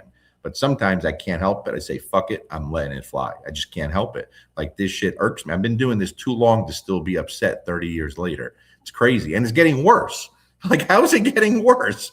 Like, science in every field in the world is getting better, right? When I was 15 years old, I was 5'10", right? 15 years old, doing some cool things with a basketball, dunking a basketball. That was a novelty for a 15-year-old white kid back then. Today, kids that age with less than me are jumping over cars and doing crazy shit, right? Because the science and training and exercise and sports is through the roof. Well, guess what? It is with dogs too. So when people want to recite dog shit that was put in books 150 fucking years ago, that tells you who they really are, right? It tells you exactly where their mindset is. Well, and do you know about the 100th monkey phenomenon? No. That reminds me of the 100 monkey. Can you imagine spanking all those monkeys at one time? 100 monkey theory. So critical mass, right? When learned behavior. So they gave little monkeys like sandy potatoes, and they gave it to a bunch of these little groups of monkeys. And it's essentially, one of the monkeys learned that if he goes down and washes the sand off of the potatoes, that it's much more enjoyable. So he started doing it, and then the monkeys that saw him do it started doing it, and then they looked, and it's called like the morphic genetic field of resonance around the world that we're all kind of attached to, that knowledge base spreads without necessarily being taught that. Right. And so that's what it reminds me of. And when you say basketball, for me, it was skateboarding. Yeah. I was a big skateboarder. I wonder if I got a picture of me skateboarding over here. I hope not. But dude, I was good, bro. I don't want to see that shit. Yeah. Just look like a flame going by on wheels. Little smoke. But, Jose Mani wanted to know what I was drinking tonight. Eagle Rare, Jose. Eagle Rare. What is that? Bourbon? Yeah, bourbon. Apple juice? Bourbon. Yeah. And I remember talking to Dylan, and I talked to Dylan, and I hope to do one of these live streams with him. And there are some things, even talking to Ivan about Dylan, there are some things that I don't agree with the way that he interacts on social media, but he's also an individual that has the rights to do that as he chooses to. And I'm all about freedom, man. Even if something offends me, I will protect your right to do it. Like I watched all these protesters on the corner, and I was telling them I'm thankful that they're out there protesting.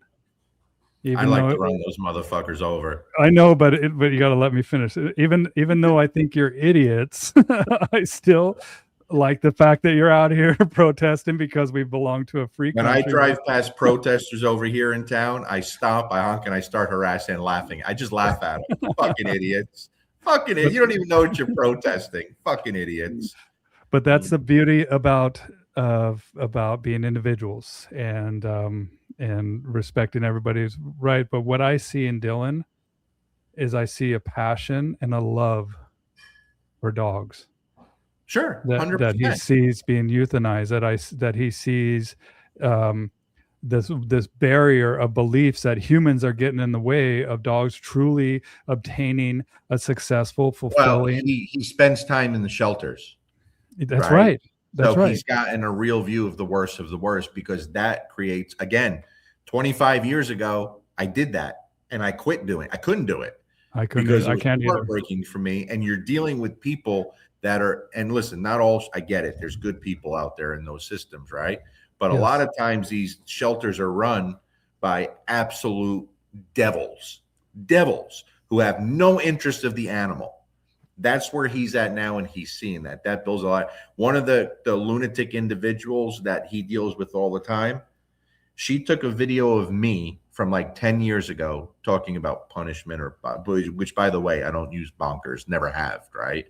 If you do, I don't care. Like, I'm not trying to interfere with you, right? I have my reasons why I don't. But then combined it with a more recent abuse case, trying to make it look like I'm promoting and justifying what this piece of shit's doing in the video. There were a couple of balance trainers that stepped up. Joanna Rowe, thank you, Joanna. You're the first person I remember saying, that doesn't seem like Larry to me. I don't know if anyone else did speak up, right? But when he retaliates against that same lunatic that did that to me, he's the devil. Did you hear how vile he is with her? He should be vile. She's the devil and deserves the worst things on planet Earth to happen to her because she's too comfortable and enjoys killing dogs too much. I've been doing this 30 years. I've recommended 3 dogs be euthanized. 3 in 30 years.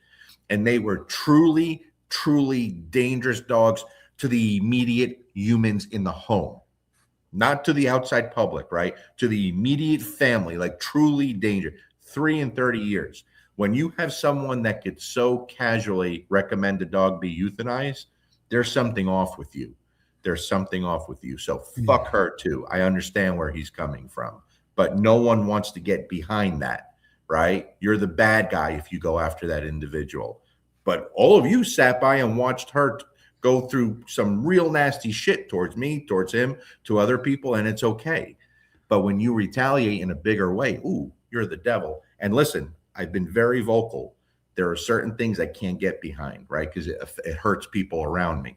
There's nothing anyone could say that offends me. I don't get offended. Words I don't give a fuck about, right? But if it's going to affect people that I care about, right? If you say something, and even let's like say Jay, if you say something that hurts Jay so much that he can't, like, that's my guy. I'm always going to be loyal to Jay. Always. Amen. Because that's what I have with him. That's who he is, right? One of the best individuals I have ever met in my life. So I'm always going to stand by his side. And if you're upset by that, then I'm upset by that. It's that simple. And that's who I am as a friend. You understand? Of course. And that's why I got my fucking meditation beats that my wife brought me over. Jay's going to be happy to see that when I start getting fired up. Does he tell you a meditation to say? He's like, I had to get into breath work and stuff, you know, because I get in a lot of health problems and I stress a lot and my temper gets bad. So I needed many different things to start learning how to calm myself before I start. Listen, Bill, when I was on the job for 25 years as a federal agent, that kept me in a straight line. Like I had every 5 years was a new top secret background check, and they put you through the ringer like it's your first day on the job. So I had to stay in line. The second I retired, I felt the old me coming back. And that's why when I look at certain individuals like that motherfucker the other day, what's his name? Jake Bartola, maybe, made a comment, but didn't use my name, but I knew he was talking about me. So I called his ass out. Motherfucker, I see you in person. There's a problem. And there's a couple of more individuals. There's one in Texas. There's one in New Jersey that if I come across them in public, it would be very difficult for me not to slap the shit out of them, because now I have nothing holding me back. I don't have to deal with my job hanging over me all the time, where you can call my office and say, hey, this guy got into a bar fight. Well, yeah, if Stephanie's going, what about me? You got to be responsible to me, but I can't help it. That's who I am, right? So if you want to run your mouth on social media, when I see you, I'm going to smack you in the mouth in front of people. Just remember that. That's for you, Jake Bartola, right? I believe that's his name. The other one in South Jersey, the motherfucker used to call me for help and I never turned them away. Then he's with that fat fuck phrase running his mouth about me. You know you are too. I see you. I'm going to smack the shit out of you. And that little bitch down in fucking Houston who runs his mouth, I'm going to smack the shit out of you too. Remember that. Sorry, babe. I'm done. Damn, there comes Steph. I'm sorry, babe. But it's true. People are very tough behind the keyboard. You understand? Dude, it And has changed. Oh, there he is. He's here. Jake Bartolo is here. He heard you. Good. Good. Yeah. Run your mouth, motherfucker. Run your mouth. I have no clue. Go find that guy. Well, and that's where we come from, Larry. Is like that, you know, before the internet, before any of this stuff, man. Like this, like we would go back and before guns and knives, you know, it's like, let's go duke this out, dude. Let's go figure this out. We've reached the point where there's only one thing that's going to solve this problem. And it's a knuckle sandwich, bud. You know the problem though, Bill? Today you smack someone in the mouth, they file charges and they sue you because they're such little bitches. They're such little bitches in their fucking Birkenstocks and their flip-flops, and they run to the police department and file, he hit me, I'm getting a lawyer. You know, arrest him, officer, you little bitch. That's what they are, right? That's what they are today.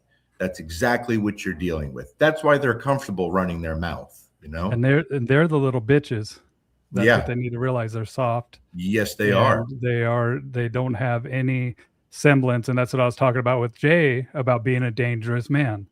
It's like we have the ability, but we keep it bottled up for a reason. But don't tempt me. Don't take my kindness as a weakness, because you'll find out that there is a monster that lives in me. That motherfucker who just commented, he put himself at the top of the list. Now I will go find him. Like I will intentionally go to his area to look for him. Say, okay, Stephanie. Okay. All right. We'll change the subject, Stephanie. Sorry. What do we want to talk about now? I'm in so much trouble. I know, dude. I could tell by your face. Well, she knows. She's been with me since I'm a kid. She knows. I'm not talking shit. She knows. Yes. I worked very hard to leave that part of me someplace else. But people like that, they bring it out of me very easily. And here's the thing too, Bill. I tried to be better and do the right thing because I don't ever want to bring heat on Jay and Joel. They don't cause waves on social media. You understand? And so I don't want to be the one guy that brings that light to wrap them under the same umbrella I am. So I do try to curb myself to be respectful to them. You know, it's just like if I was certified through NAPOPO or TWC, I'm going to always be respectful of the brand. Yes. And I'm not going to do anything to let down the people who created that brand. That's just me. I'm a loyal guy like that. I think for me, that's going to come with some responsibility where I have to kind of change my ways a little bit, you know? Yeah. Dude, the comments are flowing in, bro. Yeah, totally, Ryan. I'm so scared right now. So controlled aggression. Hey, that's my friend Megan. Megan's awesome. Yeah, Megan. Love you, Megan. Yeah, she is awesome. Every night I get on one of these, I say, I'm not going to get fired up. I do. I tell myself that I'm not going to get fired up about nothing. And somehow we get there. Well, Jay's capable too, dude. Jay is No. You know, Jay has a very special mind. Listen, he did the podcast for the IACP recently, right? And one of the first questions they asked is, if you and Larry got into a fight, who would win? And Jay was very respectful and politically correct with it. And I interrupted that. And I said, no.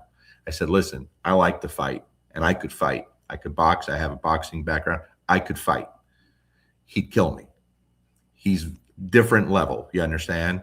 He's like animal. Very different level. Like he'll die before he loses.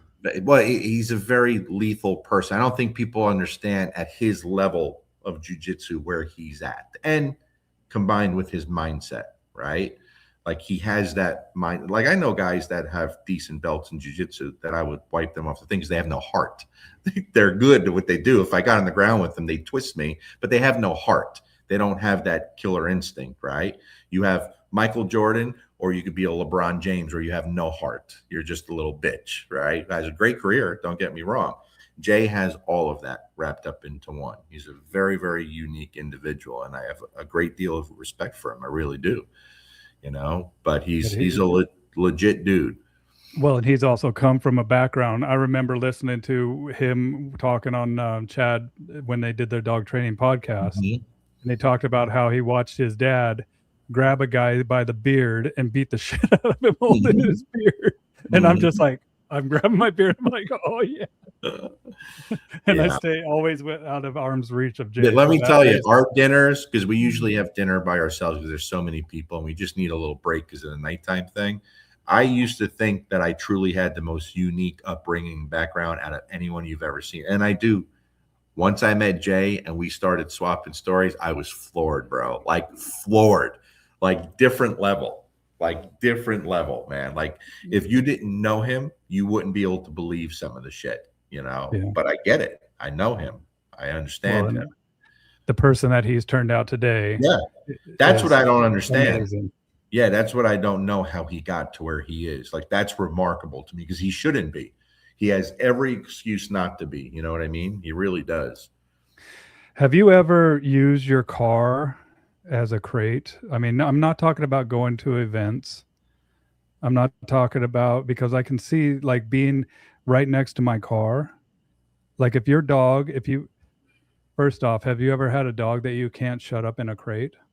No. And then say you did, have you ever used your car as a tool for training? No. Listen, why that's so dangerous, right? I travel a lot with the seminars. Anyone who competes in dog sports, working dogs, like your dog being in the car is a normal part of life, right? Yeah. Like you have to keep them safe. When I went up to Long Island a couple of weeks ago to do a seminar, the weather was supposed to be nice and cool. That's great. I travel with 3 crates.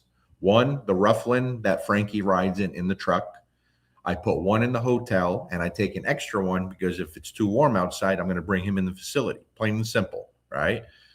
So the weather was supposed to be nice and cool, and I left him in the truck, and it started getting warmer. I said, you know what? I'm going to turn the truck on and just let it be in there with the air on. Well, I have a new 4Runner. It's pretty new to me.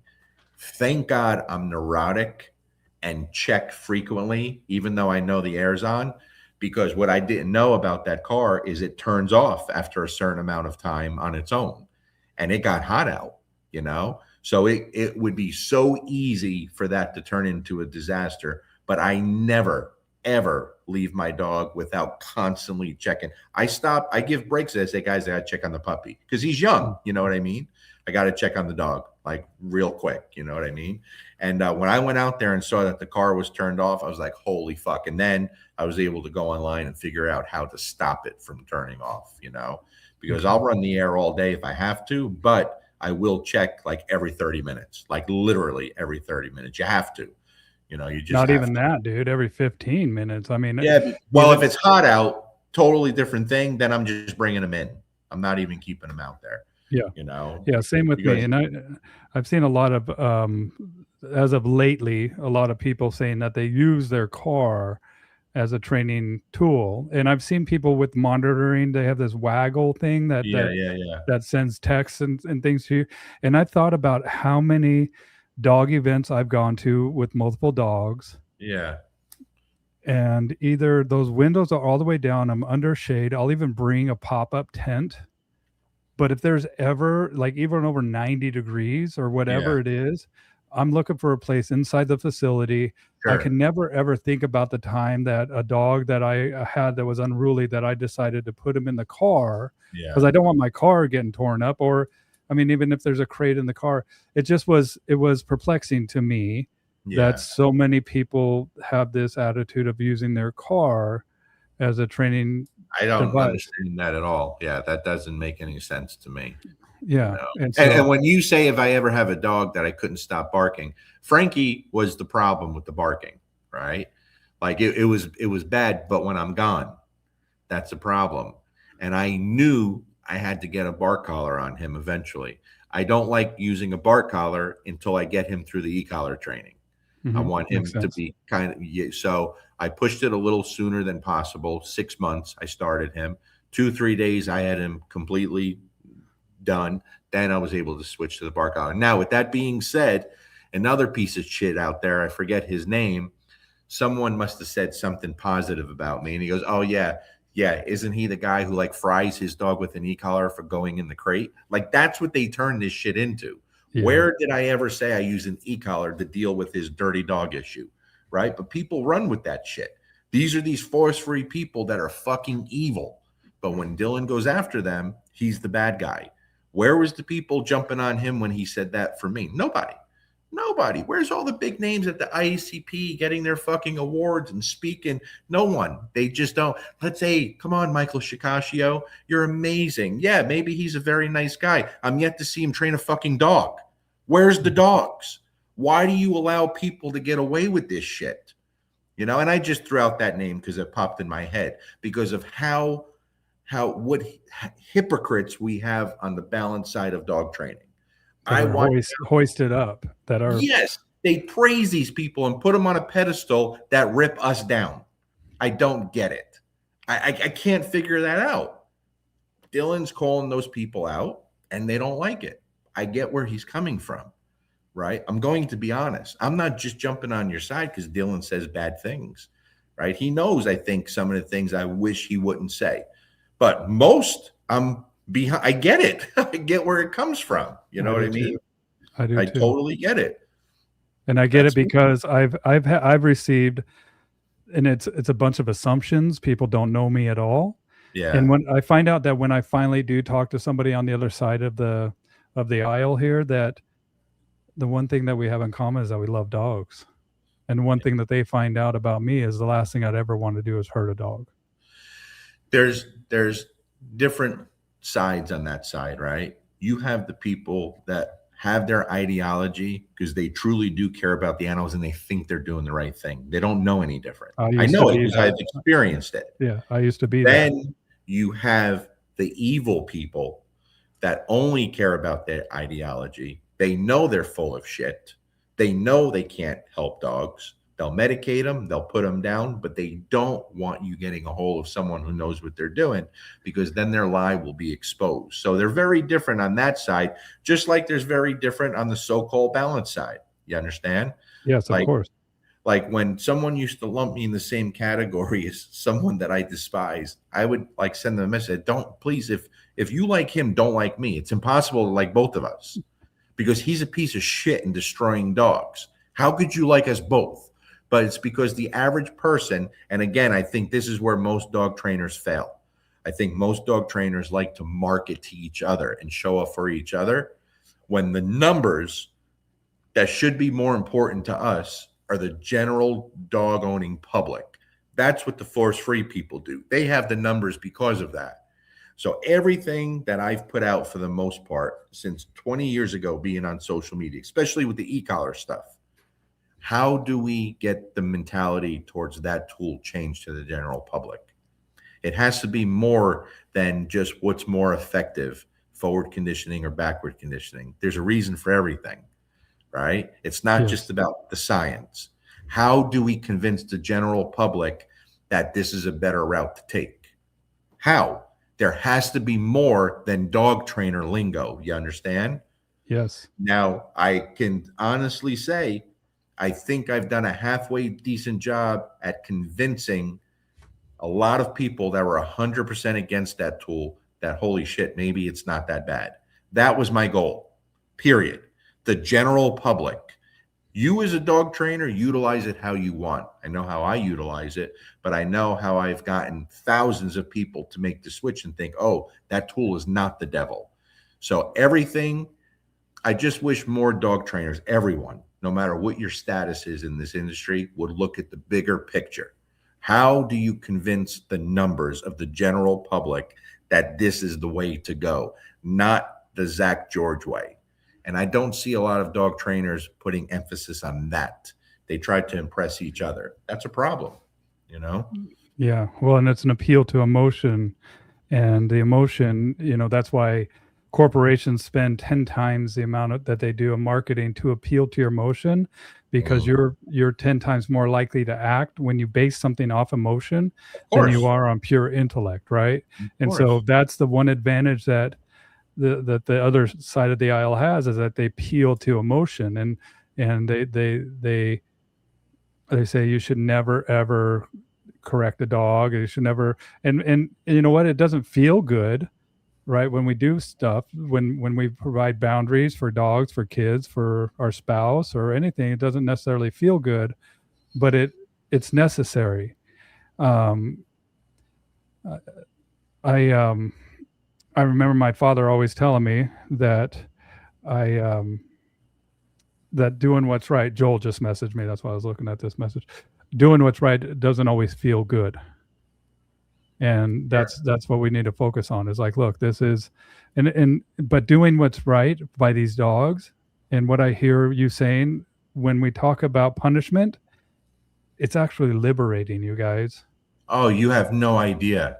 You have no idea. It's liberating when you get it. That's why when force-free people see it, they go, holy shit, I'm bought in. I get it. Force-free people, think about that. We're all not lying to you. We are all not making shit up. We're not trying to market ourselves or sell you on things, right? I'm a one-man show. Dylan's a one-man show. Jay is a one-man show. We're all focused on the same stuff. Why? Why do we believe so heavily on it? And why do we get the results that you're not? What do you think we're trying to do? We don't have big, massive facilities with 20 trainers working for us, making millions of dollars a year. We're all a one-man show. And we've all learned so much from the same individual, right? That's it. Like, it's really important to us. We want people to understand. The reason I brought up this conversation that me and Jay had 8 years ago at the conference, people were still debating punishment back then and didn't know what they were talking about. They didn't. And 8 years later, we're dealing with the same stuff. I think they want to fit it into something that's easily definable. Yes. And it just doesn't work that way, because it's case dependent. And it's and the video that I had to respond to, everything about it was wrong. Lack of emotion. Don't use emotion. Are you fucking kidding me? Using your emotions is massive. Massive.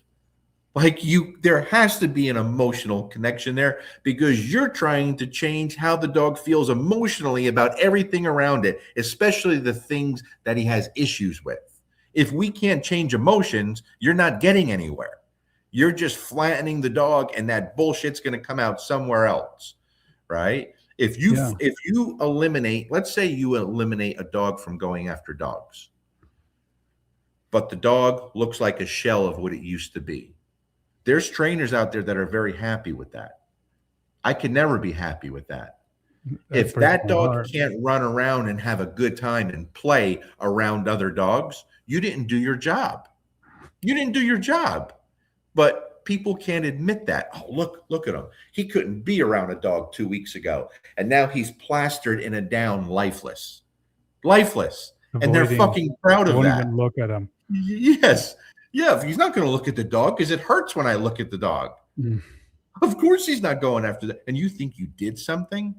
Come on, man. Why am I getting more results doing online stuff in one session than you are in person? Why? Is it because I'm some kind of genius? No. Is it because I'm the best dog trainer on the planet? No. But I know this stuff and I know how to teach it. That's the difference, right? And I'm not the only one. But people can't, the more and more people that are catching on now, they can't ignore. Listen, we have people every now and then that will speak up at a seminar. This makes no sense. And before I could say something or Jay could say something, someone will stand up that's worked with us before. I go, oh, no. Let me explain how important this is, because their life was changed by it. You know, there's people at home right now watching this that have been struggling with the same bad behaviors from their dogs for years and have spent $30,000 on board and trains or private lessons, a combination of both, and the dog's never gotten better. I know because I talk to them every single week. $30,000 on dog training today is not uncommon with no results. None. And then you know what people do? They blame the owner. The owner didn't do their homework, right? Well, let me ask you something, because I asked that same owner when they worked with me online for 2 videos. Send me 1 video of you doing basic obedience with your dog on leash. Okay. You could reward with food now and then, mix it up. Sometimes you're rewarding, sometimes you're not. Send me a video of that same person on a long line playing tug with that dog, a few minutes long. From those 2 videos, I could tell you so much right there. And you know what they send me? Almost always they send me horrible work. They know nothing. And I tell them, okay, you're doing everything wrong. And they get all down in the feels. No. Don't feel bad. Because if you were doing everything right and you have these problems, it makes it that much harder to know where to start.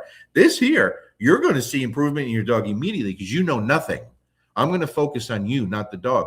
Every trainer you've worked with has taught you nothing. You know how I know? You just showed me you know nothing. And you paid this person for private lessons. You paid this person for board and train, and you know nothing.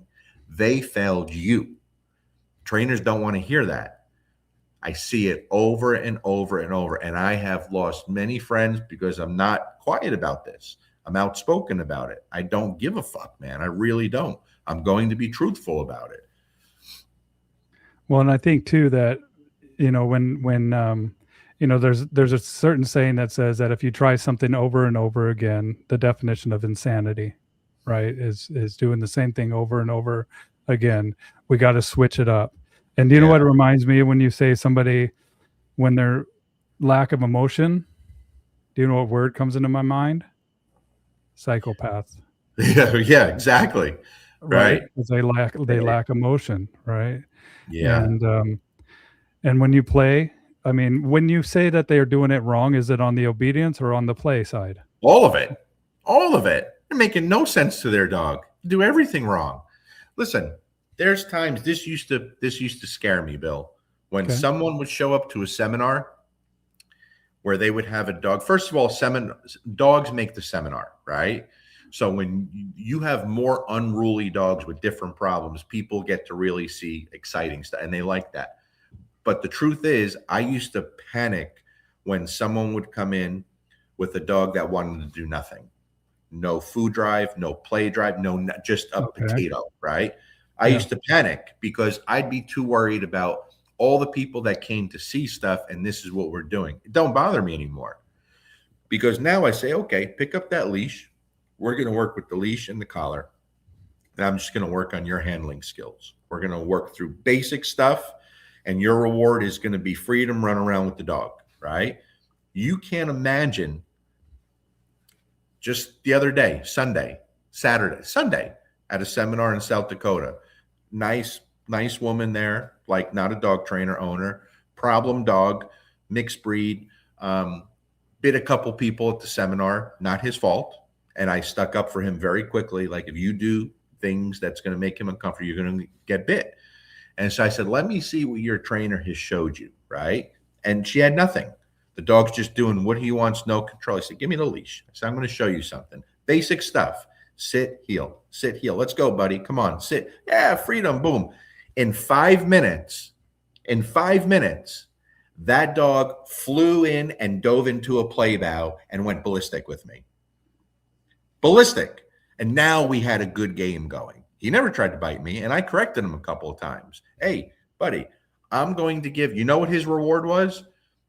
He couldn't pick his nose up off the ground when she was walking him and trying to deal with him. Wouldn't look at her, nose to the ground. Totally distracted. Food, not a problem. You're going to do this with me now. When I put you in command, whatever we're doing, that's what you're going to do. When the nose goes down, hey, buddy, don't do that. Let him know very quickly. And the look on his face was priceless. He was literally went, like, he was like, you, seriously? Right? That's what we did. But guess what his reward became? Sniff the ground. Free. Now you go do what you want. Be a dog. When I tell you to get back here, we're doing stuff, that's what you're going to do. That immediately, within 5 minutes, led to that dog playing balls to the walls with me. That simple. He had nothing to offer in the beginning, right? But the second we show him, hey, buddy, you got to do this. But I'm going to give you an opportunity to do that thing that you love right there once you give me this. Amazing things can happen very, very fast. But here's the important thing, Bill. Anyone could talk about it. But when you show people on the spot, they go, fuck, that was awesome. That was awesome. That was awesome to watch, because I would have never taken it there, right? We're going to try to convince them to play with us, or try to convince them to take food. There's so many, man, go back to what's the most basic thing you could teach a dog? Everyone says, sit, calm this. How about be still? How about just be still? How about stop trying to get away from you and moving and fidgeting? How about just be still? Most dogs can't be still. Ask for that first, then we'll move forward. Dude, I can go on for days about this shit. Well, just be, you know. And I remember, like, I had a lesson just the other day where I was like, this is what I want right here. And the people were just like dumbfounded. Now, like, on my end, I can't see what you did, but it looked like you twisted your nipples. Okay. It looked like this is what I want right here. Okay, I didn't see that part. Okay, he's back out there. I have a 19-year-old dog here that stayed with me, 19, and he just wandered in here. He wandered in. He's deaf and blind. He wandered in here, walked around in a circle, and wandered back. I was gonna give him a little showing on the camera. 19. Here. That's awesome. 19 years old, Zeus. I've had him since he's a puppy. He's not my dog. He's a client's dog. They're down in Costa Rica right now, but very fortunate that I have. And that's where, I mean, when you're talking about this particular dog sniffing the ground was the reward, that's what I'm talking about when we talk about punishment is, and motivation is up to that individual dog. Like we look at what this dog enjoys and what this dog likes, and we utilize we don't decide that. what's rewarding. The dog tells us what's rewarding. We don't decide. Right. But That's you know what people do there, Bill? They would try to beg the dog to take food from them. They'd kill themselves trying to get the dog to take, oh, you know what? Let's starve him for a while. He has no food drive. Don't feed him later. I don't do that. Like, the dogs eat. You know, I give them the food. If they eat it, great. If not, no problem. We put it back. But I'm not going to alter a dog's food for you to try to, because if that dog's not taking a food reward at any time, he's telling me that's not very rewarding. Nope. So why am I going to try to manipulate that? You understand? No, I'm going to find, when I get a German short hair pointer here, and I get a ton of them, I don't know why. Some of them, the genetics run so deep, when I go outside with them, they never see me. They're at the wood line just looking for birds, right? So I ask for something so little. Here, come here, buddy. He takes one step toward me, free, go find birds. And I'll let him do that 5-10 minutes. Then the next time I might ask him to come a little more, right? And then I let him go find birds. And in 10, 15, 20 minutes, sometimes maybe the second session, that dog doesn't mind giving you what you ask for because he knows what that leads to. Doing what he loves. Go be a bird dog. What am I going to try to convince you to take food when you want to go do what's genetically deep inside you? No, go do what you love, buddy. I'm going to be part of it. You get in there and start looking. I might get there with you, but hey, check this shit out, right? That's pretty cool stuff. But I don't get trying to convince the dog to take what you find rewarding. Makes no sense to me. Well, and it's you. That's the problem here, is us thinking that we know the dog better than they know themselves, or the way that they're baked, that their intrinsic desires that are baked in. And I remember Robert Cabral always saying one time, he was like, we can only curate that which is present within the dog. We can't make them something that they're not. And that kind of illustrates what we're talking about now. Mm-hmm. Well, you know, one more before we go, because we've been chatting here for a couple hours. Yeah. So whenever, the other thing that breaks my heart, and I talked to Tyler Muto a couple live streams ago, and we started to get into, I call veterinarians that are that give behavioral advice, hills and pills. Yeah. So the Hills Science Diet and then Yeah. pills. Yeah. And he started to talk about even a medicine that he was on. And when he came off of this medicine, he felt like he was getting electrocuted in his brain. And I went down a deep dive onto this. And some of these medicines that they have you ever heard of akathisia? Mm-mm. Dude, I think that it's something that we need to consider. So akathisia is a neuropsychiatric movement disorder characterized by distressing, uncontrollable inner restlessness and an intense compulsive need to move, most commonly the legs, like restless leg syndrome. Right. And the thing is that it's a side effect of coming off of these psych meds that they, and a lot of these meds, the exact same meds they prescribe to dogs. It's crazy. You know, it's my daughter is starting to get into that kind of stuff. Like, she's pursuing her PhD in neuroscience, and right now she's doing an internship in a dog lab. She's doing a lot of stuff with dogs. It's amazing. But the one thing I told her about, they're starting to look into psychedelics for dogs, and I wanted her to tap into it. It's fairly new field out there. I don't know too much about it. I know a lot about it, dude. I know a lot about it. There's people that are diving pretty deep in that. As I said, hey, look into this, see what you could find out. It might be something for you to pursue here. She's coming with me to the conference because I turned her on to Melanie Uday, right? Yep. I'll be there. I'll be at that class too. So she's been following Melanie, and when she saw she was doing the science summit, she said, "Is there any way I can go with you?" I said, "Fuck yeah, hell yeah, you're going with me." So we're staying all week there because we're gonna go to the science thing so she can meet Melanie, hopefully have a little chat with her, sit in the class. And then, you know, I say, the last day, you want to come home the last day? They have a gala, you got to get dressed up. And she's like, I want to go to the gala. I'm like, okay, we'll stay for that too. So we'll be there all week. And bring a tux, Larry. Bring a tux. Okay, I'll bring the Dumb and Dumber tux. Dude, I'll be blue. You be orange. But I'm excited that she's going with me. And I hope, you know, she always had such a natural knack with the animals. And it's crazy how it's kind of coming full circle, even though that's not what she went to college for. Dogs are popping up in her life again. And it's freaking awesome. It really is. I like seeing that. And, you know, that it's her idea, right? Yeah.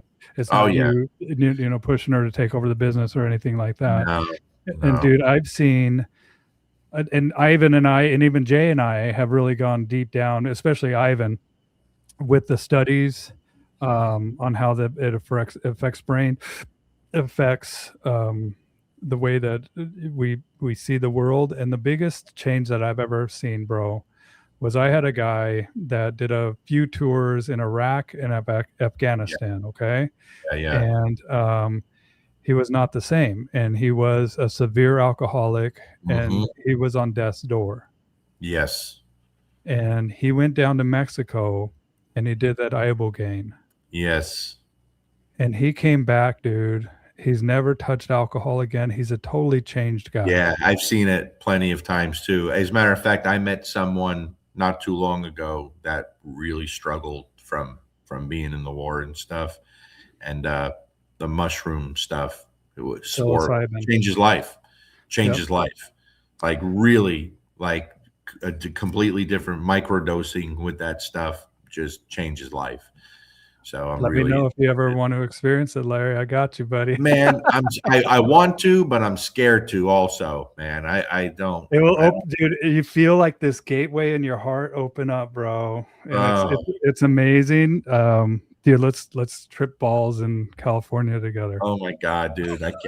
I'd be so scared. I'd love to see what I'll hold you, bro. I'll hold you. I'll stroke your head. You're cool, man. It's all about set and setting, and I got you. Don't you worry. Listen, I tend to go a little overboard with everything I do, so that scares me. That really scares me. I got turned on to gummies and now these THC drinks. So I took a 27 milligram gummy last night and had 3 of the THC drinks, and then by the end of the night, I sit in my pantry and I eat everything I can get my hands on. I can't stop. Like I get so hungry, I just eat and eat and eat. It's terrible. It's horrible. Dude, I can't do that. I get so uncomfortable. I'll just lay in bed, just like, oh, dude, I'm gonna pop. I'm gonna pop. And I quit weed. I'm a quitter, remember? So yeah. I just celebrated 3 years, man. But nice. Yep. Well, Larry, dude, I love you. And wait, let's go. Okay. Is there any comment, dude? We had this full-on like 2-hour argument about Denise Fenzi with everybody here. Let me see. I'm looking through the comments. I want to get to the comments before. What's up, Dylan? Thanks for being here, Dylan. Spencer, my buddy Spencer. The percentage of people that see it and don't get it is insane. Talking about. Can you highlight it? Can you highlight it from your end? No, I can't. Spencer's a good guy. He's a TWC guy. Yeah, he'll tell you. The amount of people that see it and don't get it is insane, dude. Insane. Really is. Find it. I have so many. Can I search the comments? We have so many. It came up at 7:55. Oh, okay. That's very helpful. I got a little 7:55 p.m. 7:50. Yeah, what, dude? I have 7:35. That's weird. Big up, Bill. He gave me a big up, but not you. Haha. Dylan loves me better. Okay, dude, where is this freaking thing? 7:55 p.m. The Spencer Paloonie. How is it, dude? It's 7:38 p.m. here. So, wait, do the time. So you're at, what time is it there now? 9:38. You're 2 hours behind me. Yeah. Dude, I can't. I don't know if that's showing your time or my time. It's got to be showing your time. Yeah, because we started at 7 my time. We started at 8 your time, right? No, 7 my time. So 7:55. So 55. So it should be around 5:55. Let's see here. And look for other comments, even though it should be 5:55. Dude, there you go. Yeah. Okay, right at the beginning here. I appreciate all you guys. And what does this say? I appreciate all of you guys for what you do and the way you put dogs first. I'm wrong to be discouraged that dog trainers don't understand this. Yep. No, I get you, buddy. I get the vast majority of dog trainers don't. How can we transfer this skill to the owners that need it? You'd be surprised, Lance, because a lot of owners aren't tainted, so a lot of them get it easier than the dog trainers. Because the dog trainers have been so groomed to believe something that is wrong, right? It's hard to break those habits and change the minds. But dog owners, they're fresh. And when you explain it to them in a way that makes sense to them, and more importantly, show it. Look, the video I posted of Nix, the female German Shepherd, a few weeks ago, do you know how valuable that was for her owners to see that? Priceless. You know how many times you show someone in person and they go, oh, shit, I wasn't doing anything like that. I'm like, yeah, I know. Trust me, I know. So that's very, very important, too. Where'd Bill go? Here he is, dude. This is my 19-year-old. He just come wandering in here. Holy jeez. Oh, my God. Look at that fella. Good for him. He's like, let me die already, asshole.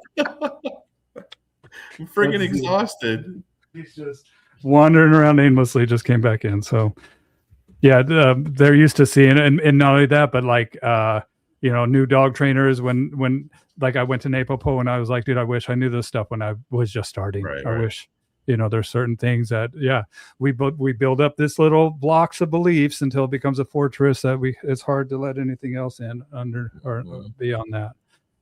Negligence is negligence everywhere, all fucking day. That's right.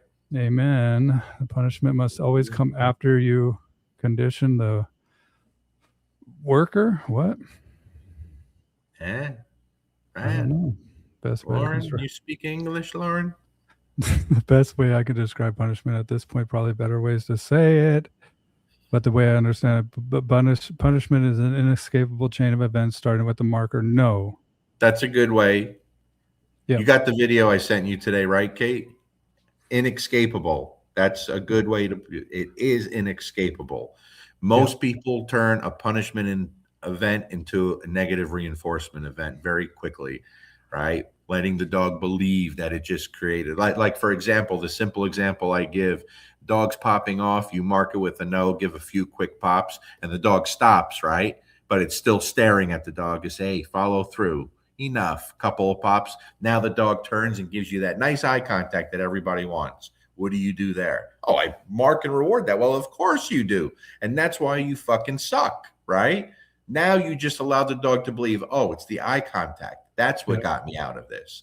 Now you just take the opportunity to punish that behavior and get rid of it, and you allowed it to turn into a negative reinforcement event. Now the dog believes it still got out of it. Oh, it was the eye contact. As to where if you follow through a little further, I can almost guarantee you're going to get a sit or a down out of the dog. It's amazing when you could tell this is what the dog's going to do now, because it's going to rifle through everything it knows that's always worked before and getting it out of the situation. And when people could start watching the dog and how it manipulates trying to get out of it, they're like, holy shit, that was wild just now. And there's different ways to accomplish that. It could look vastly different in many different ways, but the formula is the same. You mark and interrupt the progression of the behavior, right? Create a little social pressure or separation, then punish, then reconcile. The formula stays the same, but you could apply it in so many different ways. So many different ways. And I never even used to give that much out because I'm very respectful of this stuff, right? But more and more people are showing it and talking about it, but people still don't get it. They just don't get it, right? Because it's not easy for everyone. Yeah, well, and not only that, but we feel like we're on a timetable where we need to allow this to unfold and allow that dog to make those choices that they're going to make. And if they make the wrong choice, they need to learn that. Well, the punishing, the thought and the look and the loading and the locking and it's fucking insanity, man. Like, you have to allow the dog to make that decision, because you know how many times they're going to stop right at the end and make the right choice, but you didn't give them a chance to. The reason I use the example of Jay in the bike suit with the Rottweiler at one of our seminars, it's a perfect example. This was a legit dog, right? For most people seeing this dog, they're like, fuck, this dog's serious. And he did appear that way. But once we put Jay in the bite suit and he hung out against the wall in a non-threatening way, and that dog was free to come in without being restricted, no muzzle, he came in hard, dude. He came in real hard. Started a real serious bark and hold, and then at one point even nailed Jay with his muzzle, his real muzzle, not a fake muzzle, right? But never put teeth on him. Now think about if Jay is not in a suit and that dog's in a muzzle. What do you say? Muzzle saved us. That's a bite. Put that dog down. Do you understand? Mm-hmm. But guess what? He never put teeth on him. And by the second session, he was handling him and touching him and petting him. This was a legit dog by first glance. In reality, that dog didn't want to put his teeth on anyone. So what do you tell someone like that? This dog does nothing. You make no decisions. He stays in the crate. You take him out. You keep him on a leash. You don't play with this dog. He doesn't bite things. You do nothing. Fuck you. Fuck you. Right? You shouldn't be training dogs like this because you don't have the ability or the knowledge. You don't. That's bad advice that people get over and over and over. And now some of these dogs that are in situations like that are fucking thriving. And these people post videos of these dogs running off leash around other dogs, around other people, having the time of their life. Why? That's right. Why? You understand? Because we didn't do what you do. It's that simple. That simple, you know? Yep. And I'll never stop screaming that from the top of the mountain. People will watch this after the fact because they don't want us to see them on. So they'll watch the recorded version, not the live version. I'm talking about you that watch this later on, so you don't want me to see your name pop up on here and see what I say about punishment, you fucking scammers. I see you. Yeah, I'm talking to you. Me too. Fuck you. Well, the dog finds out, dude. The dog finds out that it's not going to get him what he wants, and he's used to coming in there back acting all macho, and the world reacting to his reactive behavior. When you take away his best tool, that's very powerful. That's right. Know? And realize and give him a choice to be like, dude, just be fucking cool, man. Just be cool. We're all here together. We're having a good time. You don't need to be like this.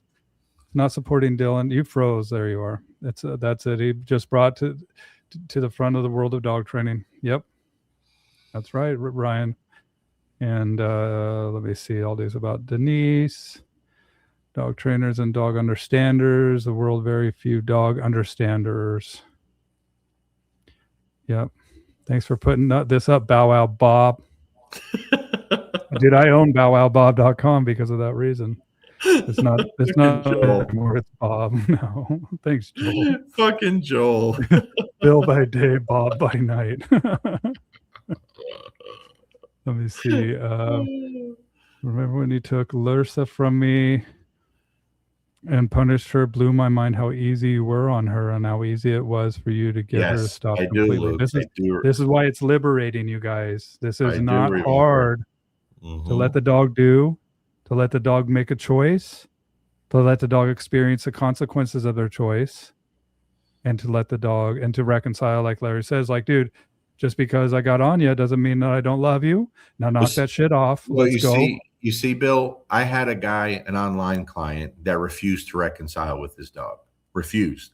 He said, I'm not going to give my dog affection when it doesn't. I said, you're missing the point. You're not giving your dog affection. First of all, it's very mild, very sincere, but you're allowing the dog to know that's done. It's in the past. Now we're back to the beginning. We're back to baseline. We're starting over. I'm going to give you another chance. He refused to. Instead, he would put the dog in the crate. And then later, when he would take the dog out of the crate, the dog would walk around on pins and needles, like head down, not knowing where it stood with him, right? So finally, he let me convince him, listen, reconcile with this dog, let him know it's good, right? And he did. And then he put it in the crate. And then when he took the dog out, the dog was fine. It knew exactly where it stood, right? But he was leaving that dog hanging, not knowing what to expect. That's a problem. That's not clarity. That's not communication. Right. That's open-endedness. That is, assumption. Bob the trainer. Stop it, you guys. My name's Bill, damn it. Watch from Vancouver. We got people from Vancouver, people from, Bob. Everybody's coming. We got people from New Zealand. You guys, I love seeing everybody where you're from. Yeah. So just if you got a second, just type where you're watching this from. We reach all over the world. It's pretty cool. I've even had people from China. I don't know how the hell. I didn't think that they allowed American stuff in there.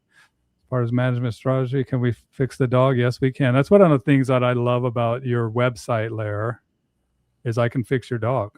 Like I can do this. I like making bite suits feel safe. I'd rather use a bite suit than a muzzle.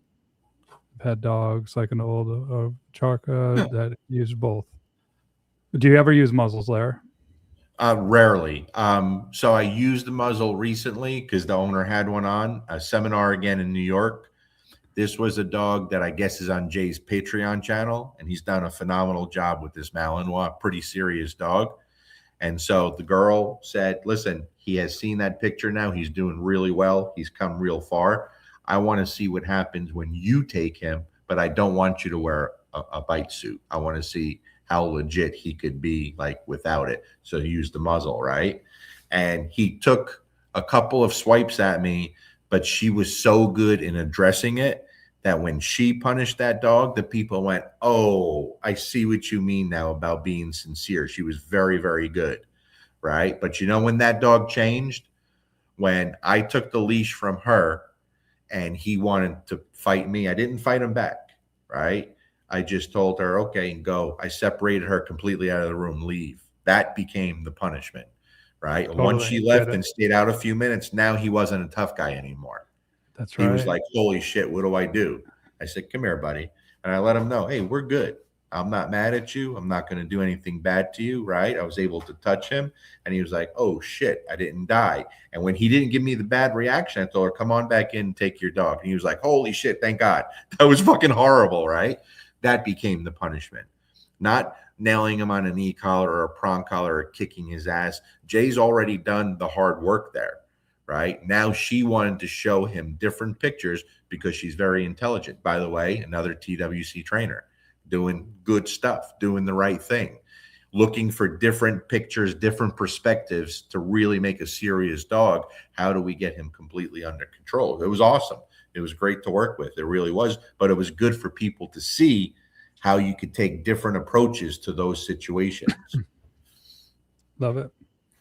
Luke says that his mom can walk Lursa now. Dogs That's growl at awesome, her and Luke. try to pick you, fights, buddy. and she does nothing. Good job. You've been a really hard worker, Luke. Proud of you, buddy. Really proud. Yeah. And I know I'm hard on you sometimes, but I am because I knew you can get there. I did. I wanted you to believe in yourself a little bit. Elcon says 1 year ago, I was listening to Dylan. He said, Jay and Larry told me to go to TWC, and I did. That was the time I decided to start that school. I trusted you, Jay, and Dylan's advice, and that was the best decision. Nice. Good for you, buddy. That's awesome. I tried. I hope to attend the school as well. And I've talked to Ivan and gotten clearance and everything with that. I just need to bring the budget for it. After getting nailed by the IRS, wait just a little bit longer. Yeah, dude, I can't wait. I can't wait. And just talking to Ivan and the way that he explains stuff, and dude, I just know that he has the betterment of the dogs in mind, and I fucking love that, dude. Like, because he said things that I'm like, man, I've never heard that before. I've never heard. I'm going to say this again, and I've said this before, and people don't believe me. When people think of Ivan, they think of his brilliance in the sport dog world, right? I'm telling you, in my opinion, I believe he's better on the behavioral side of things. Like God's honest truth. And that's why if you're dealing with behavioral cases, it's a must for you. It's that simple. It's going to give you such an advantage over people that haven't done it. And I don't sugarcoat things. I don't bullshit. I don't get kickbacks from this. I have sent so many people through that school. It's not even funny, right? Because when I believe in something, I'm going to share it. It's that simple. Yeah. And it's truth. It's the truth. Sure. There's a reason my tagline is train smart, train with purpose. Excellent. Sorry, Bill, I didn't know the can of worms I was opening, but my feelings about this are strong. It's all good, Jennifer. I love you. It's all whatever. You guys have your argument in the comments. What Jennifer say? Dawson, she was just saying because of they were arguing about Denise and her car, and she's I don't know if she's friends with Denise or what, but you know. And it's a tragedy that Denise lost her dog, and I'm very, very sorry about that. I don't know which else she said, you know. It's just that I don't know about, you know, what I think she just, I don't know either. Here, let me see back here. Yeah, she was absolutely not. First trainer could be useful. FOMO. He couldn't. Well, that's where I have to disagree with you, Jennifer. You know, like you don't use a car that's training. Where I disagree too. Let me read this because some people listen to it on. So if you're listening and not watching the video, Jennifer says that she was talking about Denise Fency. She's absolutely not the first trainer I've seen use that as a management technique. It could be useful if you need a dog to learn to settle in a crate, but the FOMO is so bad it cries every time it hears a pin drop. I know balanced trainers that use this when they want to train client dogs. Clicking, praising, coming from the other room. E-collar can deal with. We know she's trying everything. Anytime that I would use my car as a training tool is like when I'm right there in the side of my car. Like I see all my cars right here outside here. And I would just use it to rotate a dog or something like that. That's the only time I can think about it. And I thought about this for a bit because it was pretty on fire, and it's in the comments here. But I agree. I don't use my I car. don't know the story, so I haven't participated in any of that on either side. You know what I mean? It's not. I don't give a shit. Yeah, It's not my fight. I don't know what's going on there. I don't care. I'm not part of it. I haven't participated in any of that. I just know that as far as a dog dying in a hot car, that's fucking horrible. Brutal. Dude. That's a brutal breaks death. my heart because no dog should ever experience that. And it got happens too often, unfortunately. Yeah, we got, dude. Okay, now everybody's coming where they're from. If I didn't get to your comments, you guys, there's so many. Yeah, there's so many of them. So thank you for being here. Thank you for commenting. We have people from Germany, Tennessee, Ohio, North Dakota, Tennessee, West Virginia, Maryland, Iowa, Illinois, Utah, Kentucky. Dang, that Kentucky place, man. That's no, just kidding. My wife's in Kentucky right now, actually, and New York. I'm big on letting. So this will be my last. Not everybody knows this. Oh, whoops, Singapore. We got Jeffrey. What's up, Jeffrey? I met him at the last conference. Good to see you here, buddy. Almost no one knows the story, Larry. That's so true. Absolutely. Regardless, it's something that I have a hard time reconciling for myself because I don't use the car as a training tool, and not only that, but if my dog's being an idiot in the crate, I'm gonna fucking deal with it, dude. And that's it. Like, the dog's gonna stop barking, and if you don't have a way to deal with that, then I don't know what to tell you, man. You know, listen, these weird things can happen real quick with these dogs. You know, I don't use a lot of prong collars. I just never have. It's a great tool. I just haven't used a lot. Yeah. I had one on Dante a while back when I first started using them, just to prove to someone asked me, hey, could you start using some prong collars? People will think you're anti. I said, sure. And so I bring Dante in the house after working him.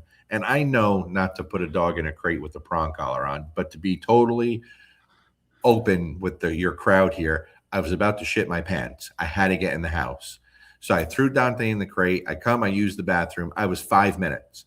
And when I go back outside, he must have had been spinning in the crate, got the prong collar hooked on the wire crate and was stuck and bent it trying to get out and was panicking. And dude, I couldn't get him off. Like, it was really, really difficult. I had to bend the crate and everything and like just go savage mode to get him loose. I was scared to death. That was 5 minutes. That's how quick these dogs, especially high drive dogs, can get into trouble. You know what I mean? That's not something I do. I've never done that in my life. I would never do that. So look at the video I posted with him with the ball. Thank God there was a rope on that ball. Swallowed it that quick. What happens if the rope's not on the ball? He's dead. Like, he's dead.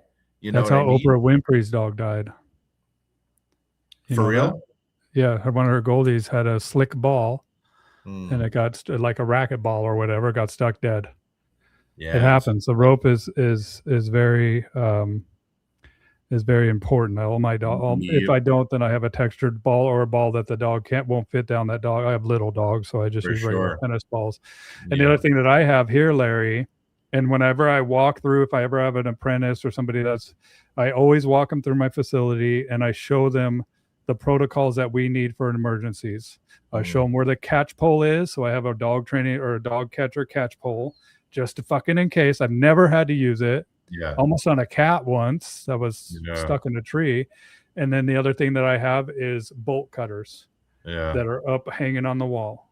That's a good idea, actually. I say, here's where the fire extinguisher is. Here's where the catch pole is. Here's where the bolt cutters are. And it just because I've seen a dog's play, and one dog got his jaw trapped underneath and started spinning and had his crazy. Broke his, like, there's just shit that can happen. I seen a dog was sleeping on the deck, got his collar tag in the slit between the boards, and it went sideways, and the dog fucking almost like choked himself out, stuck on the deck. Dude, Frankie jumped out of my truck the other day at the seminar in South Dakota, and one of his front legs went in the pocket of my sweatpants, and he got hung up. Almost got like really in a bad position. Thank God I was able to catch him, because if he would have hit the ground, he would have twisted his leg was stuck in my pocket. How fucking weird is that and freaky, right? Like, what the fuck, man? The shit just happens, you guys. And so expect the worst, but be prepared for the best, but expect the worst. And same thing, like, dude, that's why I carry a gun everywhere. You know, I have my concealed carry. I've never had to pull it, dude. And you as a federal agent, you know, it's just, I'd rather have it and not need it than need it and not have it ever. Right. Where can I learn more about Ivan's school? Let me show you. I'll post up a link, Google TWC, or I'll post up a link to his school right here, trainingwithoutconflict.com. And then I can actually show you, this is what it looks like, Mr. Sexy Ivan. There he is. So this is it. And then they do, he also has other, this is a nice site, man. He also has some other video schools and stuff like that. You can have videos where you can purchase some stuff that will help intro to leash puppy, raising great puppies, all this stuff, man. He's got a wealth of content, you guys, and that's how you get to it. So, all right, you guys, do you carry first aid kit? Yep, absolutely, I do. And it has a tourniquet. I have a tourniquet in my first aid kit. I have a gauze, what do you call it, bleed stop or whatever. And there's also, it's a good, dude, there's a sling that you can carry for your dog. Because I had an older dog. We used to do these huge hikes, and this older dog just fucking collapsed and could not move. And we were like 3 miles in the backcountry. And so we actually made a sling, but there's a sling that you can wear as a backpack. Yeah. And so there's lots of things that you can do to prepare for the worst. Yeah. All right, Larry. Well, you stay there, you sexy man. I'm going to say goodbye to you in the studio, but we'll say goodbye. Damn. Look at my tattoos too. Here, I got one down here. I don't know if you can see my belly. So bright. Why are you so opaque? I know. That should show you my beating heart, the blue Like beating heart, organs. like a frog, dude. All right, bye everybody. Hey, thank you. Share this, and if you're watching after the fact, and you're, what did you say? One of those fake ass. Yeah, they're gonna come on and watch after the fact because they don't want me to see them on here live, little bitches. Yeah, I'm talking to you. All right, we're out. Peace out.